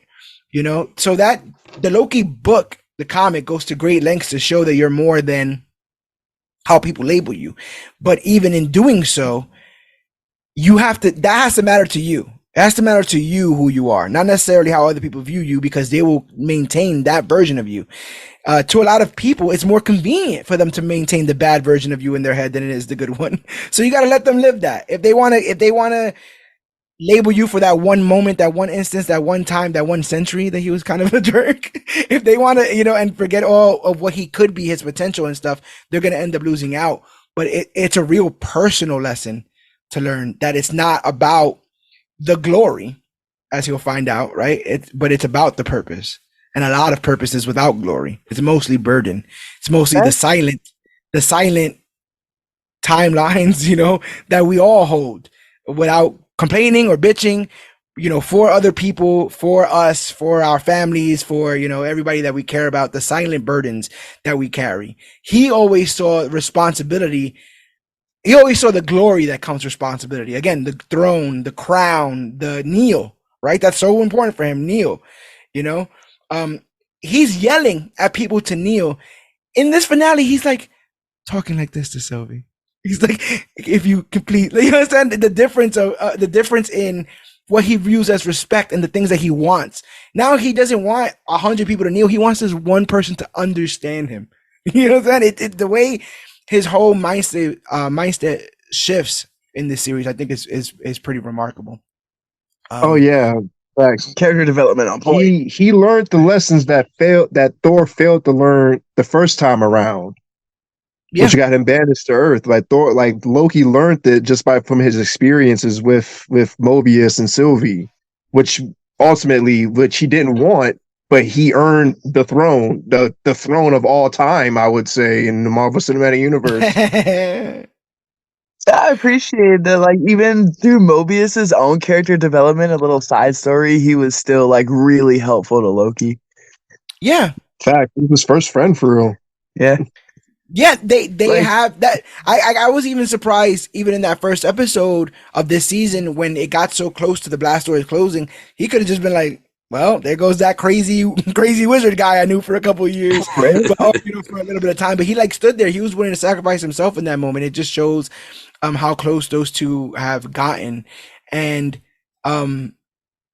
there's something obviously hilarious at the face of what we're about to talk about with this next episode, but that hilarity then just gets compounded with tragedy, because it goes to what I'm saying. It's almost as if, and this is something stated in the first season, right? I think even by Sylvie, what makes a Loki is that they lose, that they're losers. I seem to believe that they are losers when they go for the things they're not meant to go for. Correct. Lokis that are constantly fated to be selfish, that are constantly fated to be treacherous and betrayers and usurpers, those guys will always lose because they're doing it for the wrong reasons. And because that's all the Loki's ever been, he's always been destined to lose. But we're about to see, he's about to write his own story as he's, as we'll get there in a bit. But I thought that was very well done, very well said. In my opinion, tug at the shirt a bit. I think he has a better arc than Thor has. I might blame that just on Love and Thunder, though. I think they could have gotten to somewhere, because Infinity War, he's somewhere, and one could argue even in Endgame, he's somewhere. There's an arc, and then he kind of laughs it all off for a movie, Love and Thunder, and we kind of just get past it. But I remember him sitting there when he's thinking about. He's talking to Rocket, and he's like, for thousands of years, bastards have been trying to kill me and doing this, that, and the third, and no one has succeeded. And then he's almost shedding a tear, because this is a whole entire life that he's lived. Very different than Loki's, but same burden, same, looking for that purpose kind of stuff. And I never felt they got there. I mean, the closest thing to the bring me Thanos moment happens in this episode, right? That iconography. The vision that we see at the end of this episode is something I think is going to be burned in my mind when I think of the MCU for quite some time, especially when I think of Loki. But let's get into these details and wrap this up. So Bum bum bum bum. Now having a second chance, Loki tries to go faster, but it doesn't work. He tries multiple strategies, going faster, jumping earlier, but none work as he is caught in an infinite loop with no success. I loved I loved all this. I loved him I loved him like constantly going through the first speech of like get down there, press the button, yada yada yada. And then he's like, oh, but then he's like, oh wait, there was a whole thing of Miss Minutes and Renslayer. Let's cut all that out of the episode. Let me get all the way over there, grab his ass over there, bring his ass down. I loved that earlier and earlier thing. I loved him bringing him down and showing him the diorama and being like, okay, you guys met, everything's Gucci. But then he's talking to Ouroboros and he's like, okay, how long is it going to take you to teach me everything that you know? And he's like, a very long time. And then Victor Timely goes, centuries. and I'm like, oh, they're not about to. And then the screen goes black and it goes centuries later. I'm like, I'm really going to hit us with that? They're going to do us like that? I'm like, you are bugging centuries.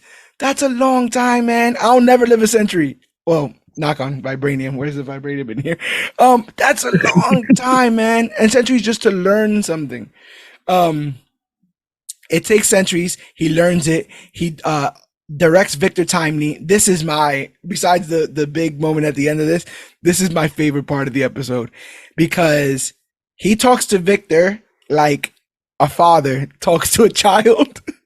He doesn't want to break whatever he's holding or fall on their face. The patience he has in this moment, because it's something he's done multiple times. And then in my headcanon, I want to believe there are timelines in which he did yell at Victor and that caused him to drop it. Where he did rush Victor and that caused him to drop it. Where he was a little bit more forceful and that caused everything to go to shit. So now he's realized, be brave. Keep walking. I told you not to drop that. Don't put it down. It's gonna roll. Didn't I tell you not to put that down, Victor? You're being sober.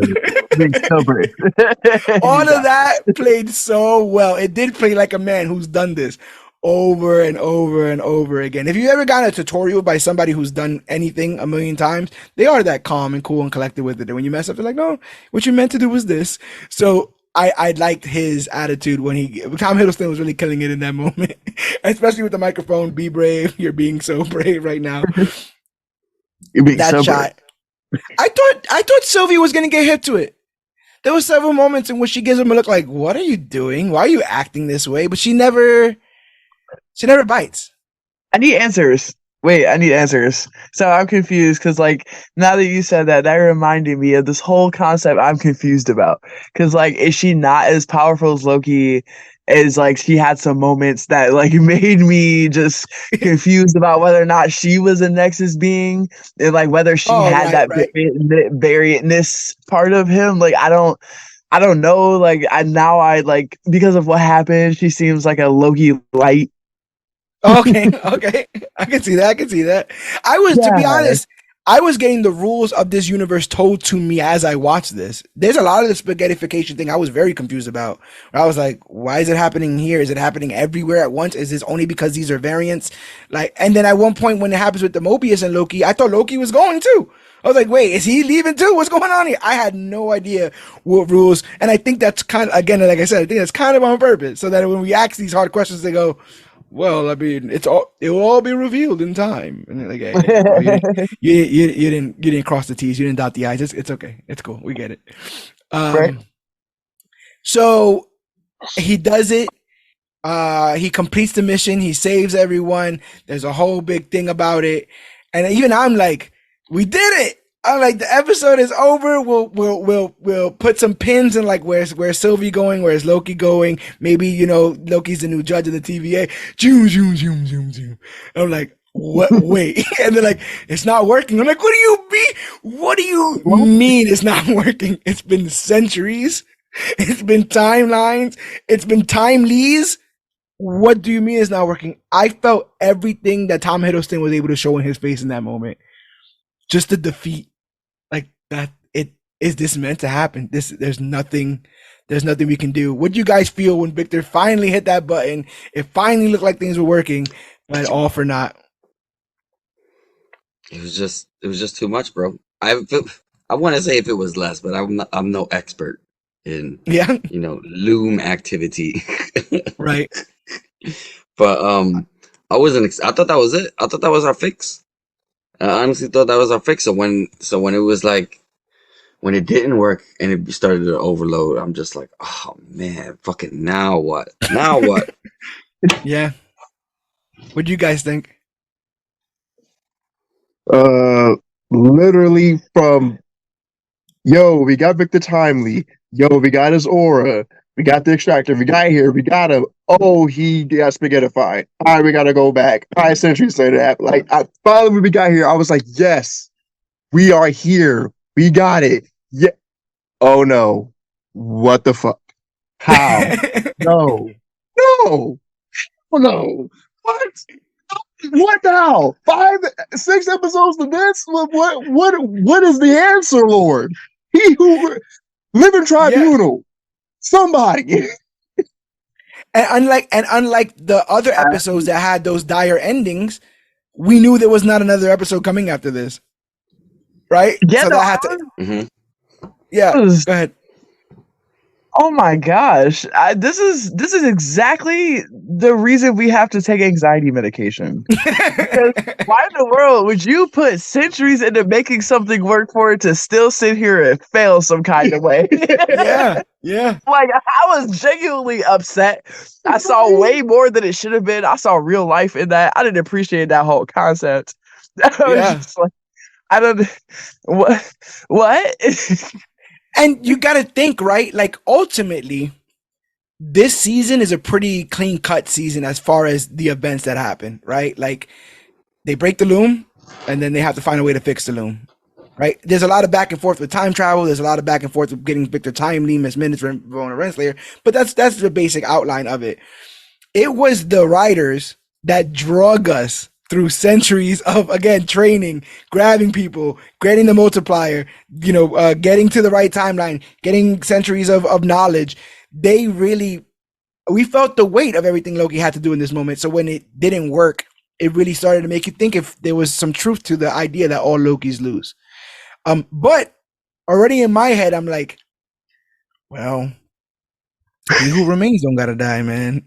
I'm like, I'm thinking to myself, I'm like, well, if we're talking about like the real moment is when you stabbed them. So like, if all of this is because you stabbed them, we might want to go back and unstab him. And that's what he does. He goes back to the Citadel at the end of time, and tries to stop Sylvie from killing He Who Remains. However, he realizes that the only way to do this is kill her. He is a better man than me. Because once I would have found out that, it would have been one life for the rest of the timeline. But my man really digging Sylvie. What do you guys think on that? Are you team Sylvie gotta go in this instance, or is there a better way? Yeah, I was almost there. I was trying to be honest, I was trying to trick myself to make myself make me feel like it was okay. So I'm like, well, bro, you're gonna have to. Yeah, I'm like, at this point, I don't know, man. You're gonna have to. We'll go get McDonald's afterwards, bro. Go get McDonald's. That was the only way I was starting to see. Yeah. Oh no! I'm so sorry. On behalf of my species as an entirety, she was way too emotional about that. She really women out of that situation. Like, it was hardcore womaning she did. She literally, he was so nice of him not to kill her, because I'm sitting here like, kill her. She's really messing up a lot because she's just being so emotional about this. Sylvie, stop it. You're good. Oh my gosh. Oh my gosh. I do love that you kind of get that moment of like when Cap sees his other self and he's like, I can do this all day. And he's like, yeah, I know. It's like similar thing happens where she's like, if you want to kill him, he's like, yes, I got to kill you. Yes, I understand. I get it. We went over this over and over again. And I just love the see you soon. The background and stuff. Yeah, that whole time he was back there playing with that. It seemed like he was talking to Loki about that "see you soon" because he knew what was up. It could very well be that. 100% it could be double speak. If anyone's double speaking, it's his ass. And he's like, yeah, I'll see you soon when you realize that this is not the way it works. You'll be back here again and we'll be having this conversation again. He was so frustrated in the background with all of that. He was like being really extra with the little stabby sound. He's like, oh. Yeah. It was like, come on. He was playing funny. Him the whole time. And the thing is, I guess what also doesn't help is that we've been doing this scale, right, of like what could be sacrificed for the greater good all season. And we're like, maybe not a whole set of timelines and maybe not even a singular branch timeline. One person? I mean, one person? Maybe. But this is the first person since Thor and maybe Mobius that he's cared about. You know, and definitely the first person to like look at him instantly and be like, you know, like not instantly standoffish or any of that kind of stuff. You know, they share that moment on Lamentis. He sings like the very first time I ever heard Loki ever sing. He sings with her. You know, so he definitely has a lot of stake there. But yeah, it basically gets put on the table. He has to either it's the sacred timeline or nothing. The loom is a fail safe where if the multiverse opens, everything gets destroyed. So it's either kill Sylvie or kill He Who Remains. And he slips into the interrogation room from episode 1. He talks to Mobius. Mobius basically tells him that Renslayer killed the kid, right? Like that Renslayer pruned some kid. Yep, pruned a kid. That sounds like her. Yeah, that he refused to prune somebody, but Renslayer did, and thus in doing so, he was able to see. Because if he didn't prune the kid, more people were gonna die. Renslayer did prune that kid, so she actually saved lives. And through this, Loki realizes that purpose comes with a burden. They shake hands, and then Mobius goes, and it's another little sad moment. He goes right before Sylvie dies in the 80 Doug timeline, right before he initially snapped back in the last episode, the ending of the last episode. And he asks her what she should do, and she tells him that he should let the multiverse be. He then realizes that he could do that if he replaces the loom with something better. He slips back to before the loom's destruction and says goodbye to everyone. This was another well-acted scene because they're all acting as if all this is happening for the first time, and he's doing his own plan. He's already walking downstairs. He's like, I ain't gotta really tell y'all nothing. I know what I'm finna do. No nothing. Yeah, crazy. Yeah, he's like, I know what I'm finna do. And y'all be happy for it. I ain't got time to explain. I've had a day. And when I say a day, I mean like several centuries. And I'm done with all of this. So he says goodbye to everyone before going out on the gangway himself. A poster has gone viral, basically, where we connected a line he says in this moment to a line in Thor 1. Have you seen that, A-Rob? People are sharing the hell out of that clip. Because there's a moment in Thor 1 where Odin is holding onto Loki's staff, or Loki's holding onto Odin's staff as Loki is falling off the Rainbow Bridge, or what's left of it. And Loki says, I could have done it, Father. I could have done it for you and for all of us. And Odin says, no, Loki. And then Loki just drops. And in this moment, he turns and he looks at Sylvie. He says, I could do it. I could do it for you, for all of us. I know what kind of God I need to be for you, for all of us. Repeating that line, and we can see what he really means in that moment, as opposed to before, where yeah, for all of us, me on the throne, yeah, come on, kind of stuff. But that gets said really well, and I'm like, okay, what's about to happen here? Because I got no clue. I have absolutely no idea. Like, he was so sure when he had the conversation with Sylvie. He's like, oh, I could just make it into something better, and I'm like, I don't know what that means. So you're about to find out. Doors open. Radiation starts ripping his clothes to shreds. He starts walking. We start getting a badass rendition of his theme song. I'm sitting here like, what? What's about to happen? Now, initially, I thought he was getting younger. I thought that's why we were getting robes. Because I thought he was going to I thought the time radiation was hitting him. And I was like, this Marvel would be the type, where he gets hit with so much radiation that he's like Kid Loki now. And now we got Kid Loki in the MCU, like walking around. That's hilarious. He's just been hit with radiation. He still remembers fucking old Loki, but it is what it is. He's getting hit and getting hit. And I'm like, oh no, he's not turning. He's just gaining like more of these. He's adorning robes, basically. And I was like, okay, that's kind of cool. We see his little slippers. I'm like, all right, that's kind of cool. Then the horns start growing. And I'm like, hold on. them slippers were clean as fuck. Yeah, They those were. I couldn't rock them. I'm jealous loafers. because I couldn't rock them. I couldn't pull those off, man. I couldn't pull those off. I ain't got the ankles, but he does, and so he was able to. He was able. Yeah, he was able to do it. He was able to kill the look. But yeah, when those horns started popping up, I'm sitting there like, man. And one of the gorgeous shots is from behind when he has his hands up, and all you see is the light from the loom, his hands, and the big ass horns. And I'm like, what were you meant for, Loki? What are you here for, bro? Like, you saw something, you knew what needed to be done. What are we about to do here? Because I don't know what he's doing. I have no idea what he's doing with his hands. I'm like, is he just going to like plug it in and it's all going to be over? But no, he destroys it. He rips the loom in twine, betwixt. He destroys the loom. He destroys it. All the timelines fall before him, dying because because there's no loom. So he basically grabs these dying timelines like ropes and carries them with him through a rift to the end of time. He then sits at the Citadel at the end of time on a throne and creates a new loom, basically centered around him. But instead of it resembling a loom, it actually resembles the Tree of Life, Yggdrasil. And basically by choosing to be the loom, he has, I guess doomed is not the right word. Is it doomed? He's resigned himself to being alone at the end of time for eternity. And he has been tasked to watch time for eternity. The man who was afraid to be alone picked his lot in life and has chosen to sit at the end of time alone, if that means everyone else being happy. Alone always for all time, bro.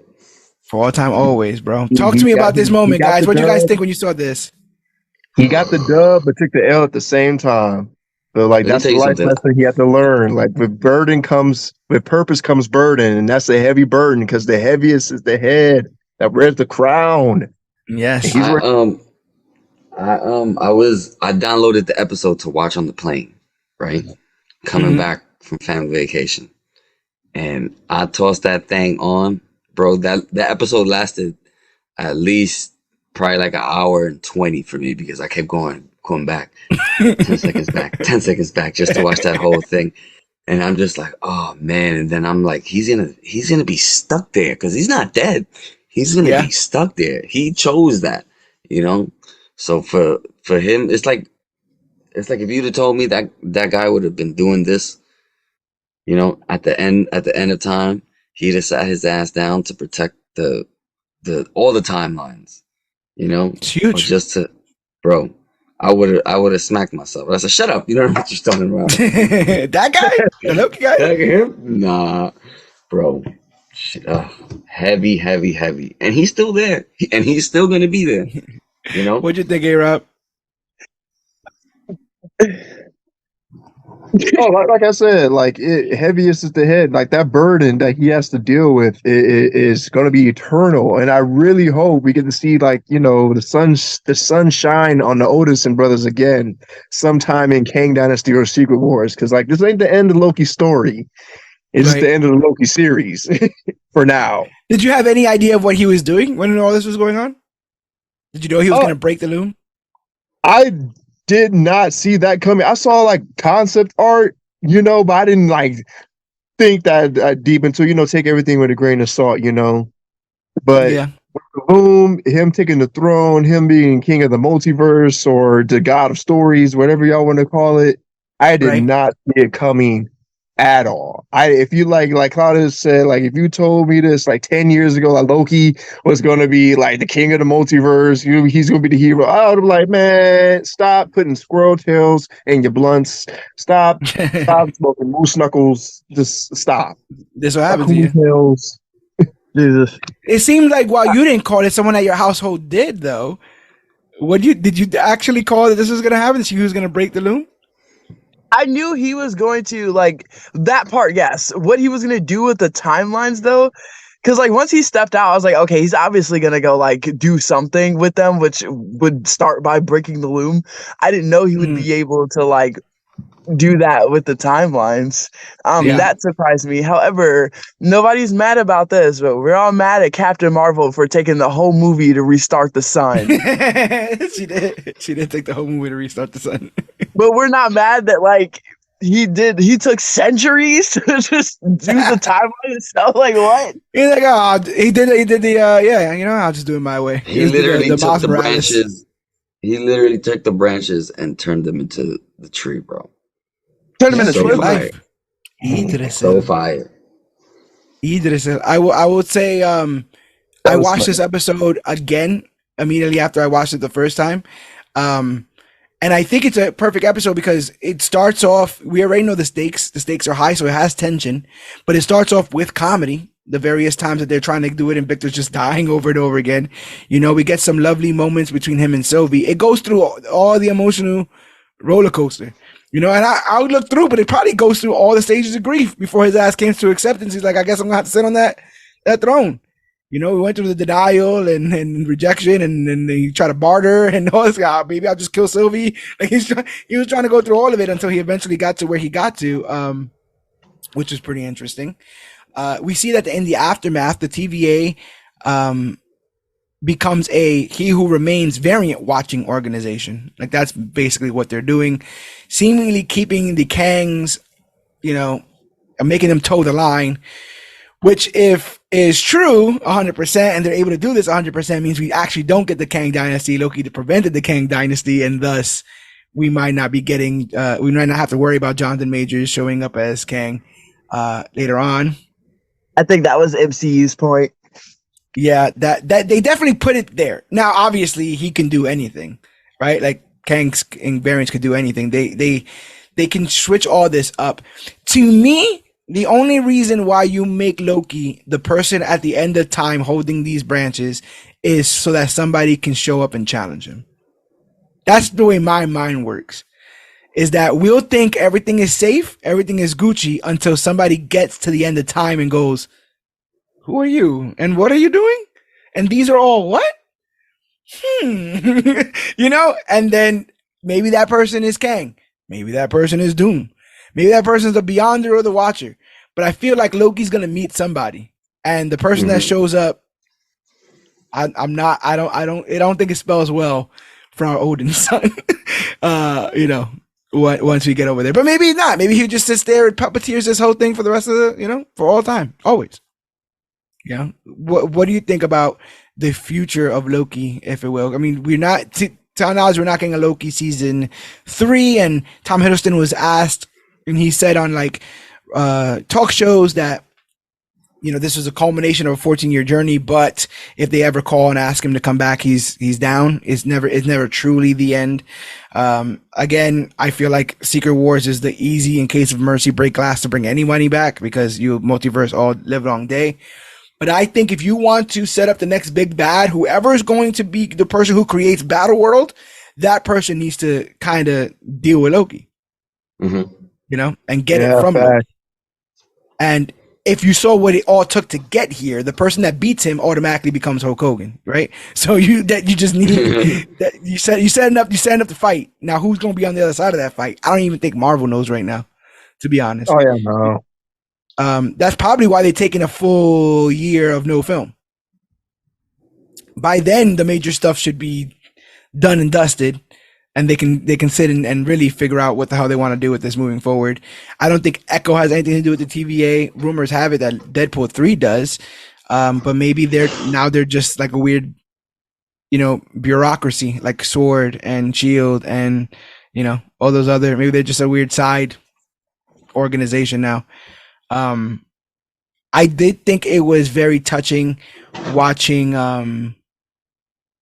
Mobius go back to his timeline, and he's just like, I just want time to pass. I was like, oh yeah, you've never like felt time passing. Like that seems like such a thing us humans have to deal with, and the fact that he's never had, like, he obviously before he became a TVA agent he had to deal with it, but yeah, like something as little as that. It's this kind of stuff that Sylvie saw when she goes to Burger King and she just sees people eating and talking. She's like, I want that, you know. It's the little things in life. So I thought that was pretty sweet. But yeah, it basically ends with the TVA becoming he who remains watching organization. Renslayer gets seemingly destroyed by Alioth. Miss Minutes is rebooted, and Obi's like, she still might kill us. We don't know, and we don't know. So be on the lookout for a Renegade Miss Minutes. I feel like the Renegade Miss Minutes is there in case we do get Jonathan Majors back. She'll be like, you thought he was gone? You thought my boo was gone? Never. It's love forever. I'm bringing his ass back. And then it kind of just ends with Loki holding on to all the various timelines, and I guess we get this idea that he can sort of kind of oversee everything, right? Like he sees Mobius, right? That's why he smiles. He can see with these timelines, and he's destined to be there at the end of time holding it. It's the kind of epic ramifications I expected given everything that had happened thus far in the universe and everything that happened thus far in the show. So I was thoroughly impressed, and I thought they did a terrific job in being able to put a button on the end of this. But I don't fault them on not being able to be definitive about Kang because they don't know what the deal is with that. A-Rob, do you see a clean get out here? In terms of what? If we just completely drop the Kang of it all? I'm kind of beside myself when it comes to the Kang of it all. Like, I really want to see the rest of the story that they've built up for so long to continue. But at the same time, the other thing that can replace Kang also is like enticing me as well. Yeah. So I'm a little bit beside myself. Yeah, I can dig that. Cloudus? Almost the same as him, but I don't want whatever decision they make. I don't want anything to be rushed. Because I don't want anything to seem phoned in. I'm hoping this major stuff clears the air. I'm hoping it goes in the right direction where we get the chance to he's actually innocent and stuff. And I feel like that's the only way we hang on to him.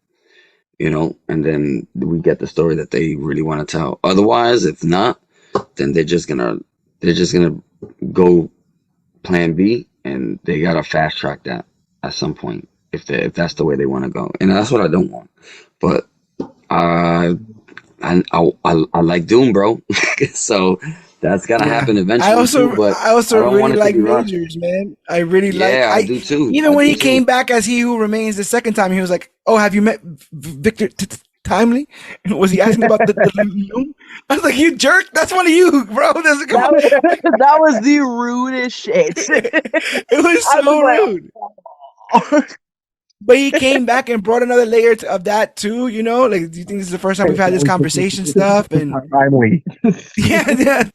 He's such a jerk, and I really thought he did a great job, and I could almost feel like Jonathan Majors had some stuff to say when he's Victor Timely. He's like, I've not done anything. You want to just end me here?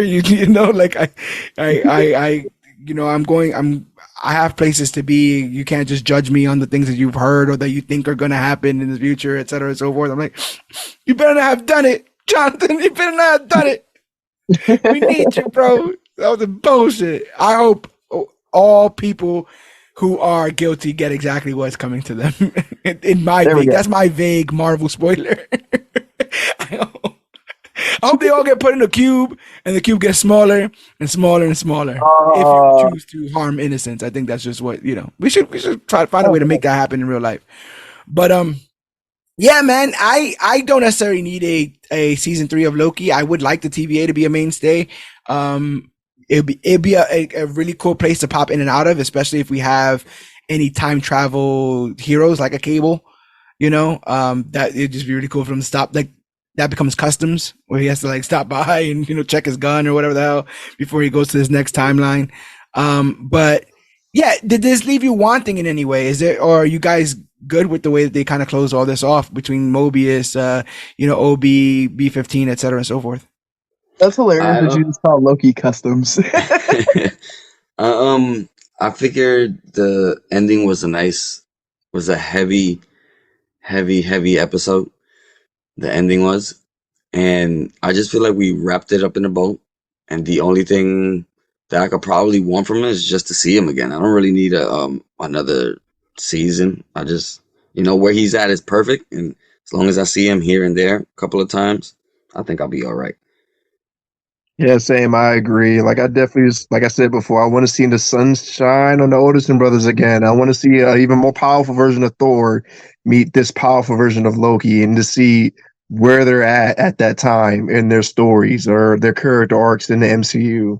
Like I don't believe this is the last time we'll see Loki. Like I truly don't believe that. Like he's too good of a character. He's not dead. He's just chilling. So they can bring him back and bring him in anything at any point in time.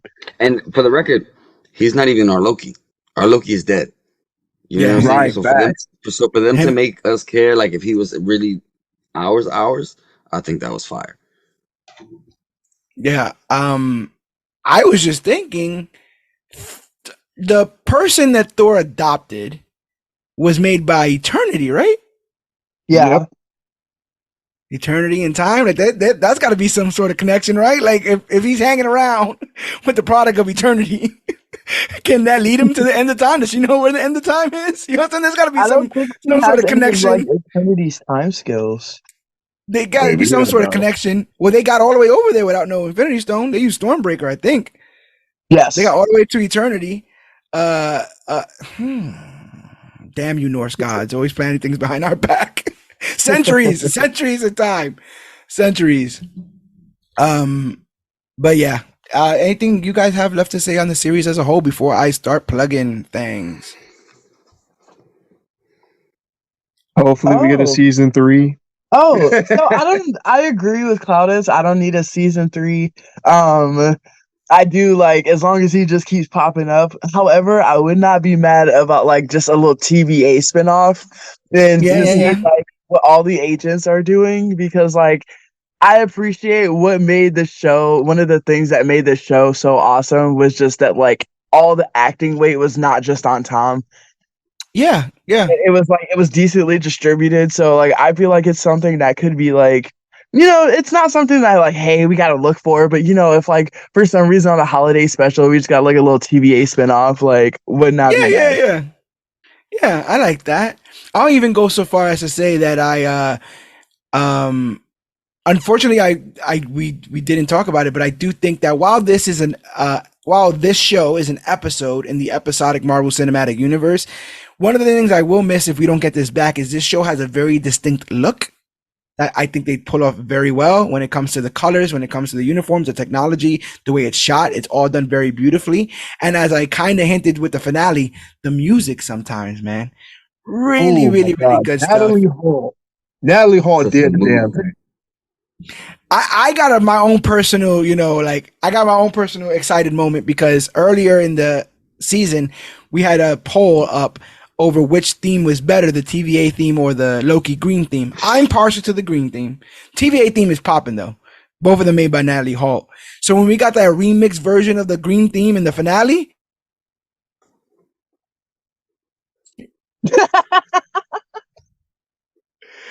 oh Absolutely. my God.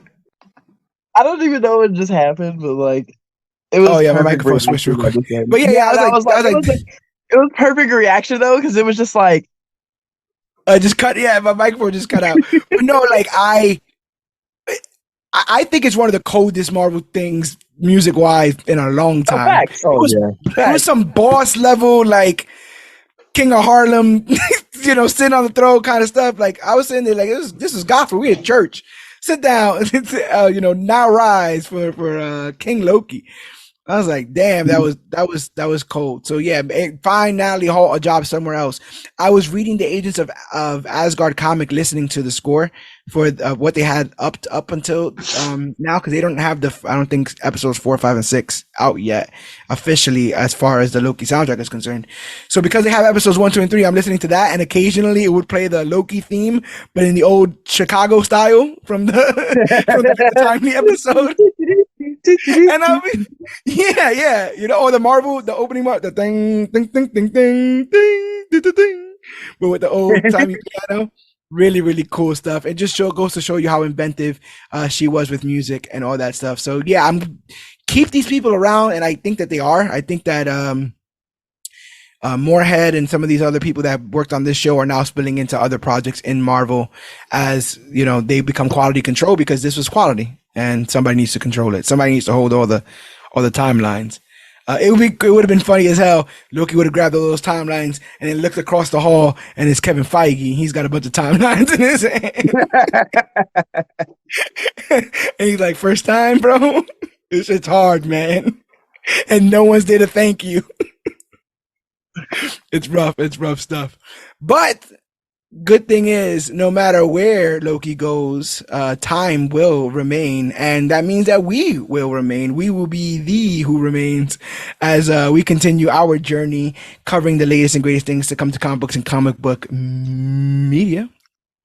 We are doing our best every single week to recap and review some of the greatest books, stories, and television shows out there. Next week, like I said, I believe it's next week we're doing Gen V. If not, we're doing it very, very soon. Superman and Lois on the deck for season 3. We'll be covering that. Mask of the Phantasm hits its 30th anniversary this year. Can't wait to dive into some of that. We got some really, really cool stuff. And then we'll be doing our year in review, where we'll be tackling all the controversy we got this year. Boy, did we get a lot of it. And then doing our predictions for next year. But the only way you guys can find out how all that comes about by going to comicbookclique.com. Comicbookclique.com is our one stop for everything Comic Book Clique. Merchandise articles written by us, and it's the quickest way for you guys to support us. If you hit that shop CBC link, you can buy merchandise designed by me, and we get a kickback of every single thing purchased. Black Friday's coming up, so consider that. People, they're good quality shirts. We see obviously my man A-Rob rocking one of them right now. Gang. You know what I'm saying? For life. So yeah, consider getting that. We get a kickback of that. If you want to give us money and don't necessarily expect something material, you can go to patreon.com/CBC Clubhouse. And for as little as 10 cents a day, $3 a month, you can help us keep our lights on here as we try to afford the hardware and software we need to keep providing content free of charge for you guys. We got some pretty interesting things coming down the pipe. So yeah, consider helping us support that way.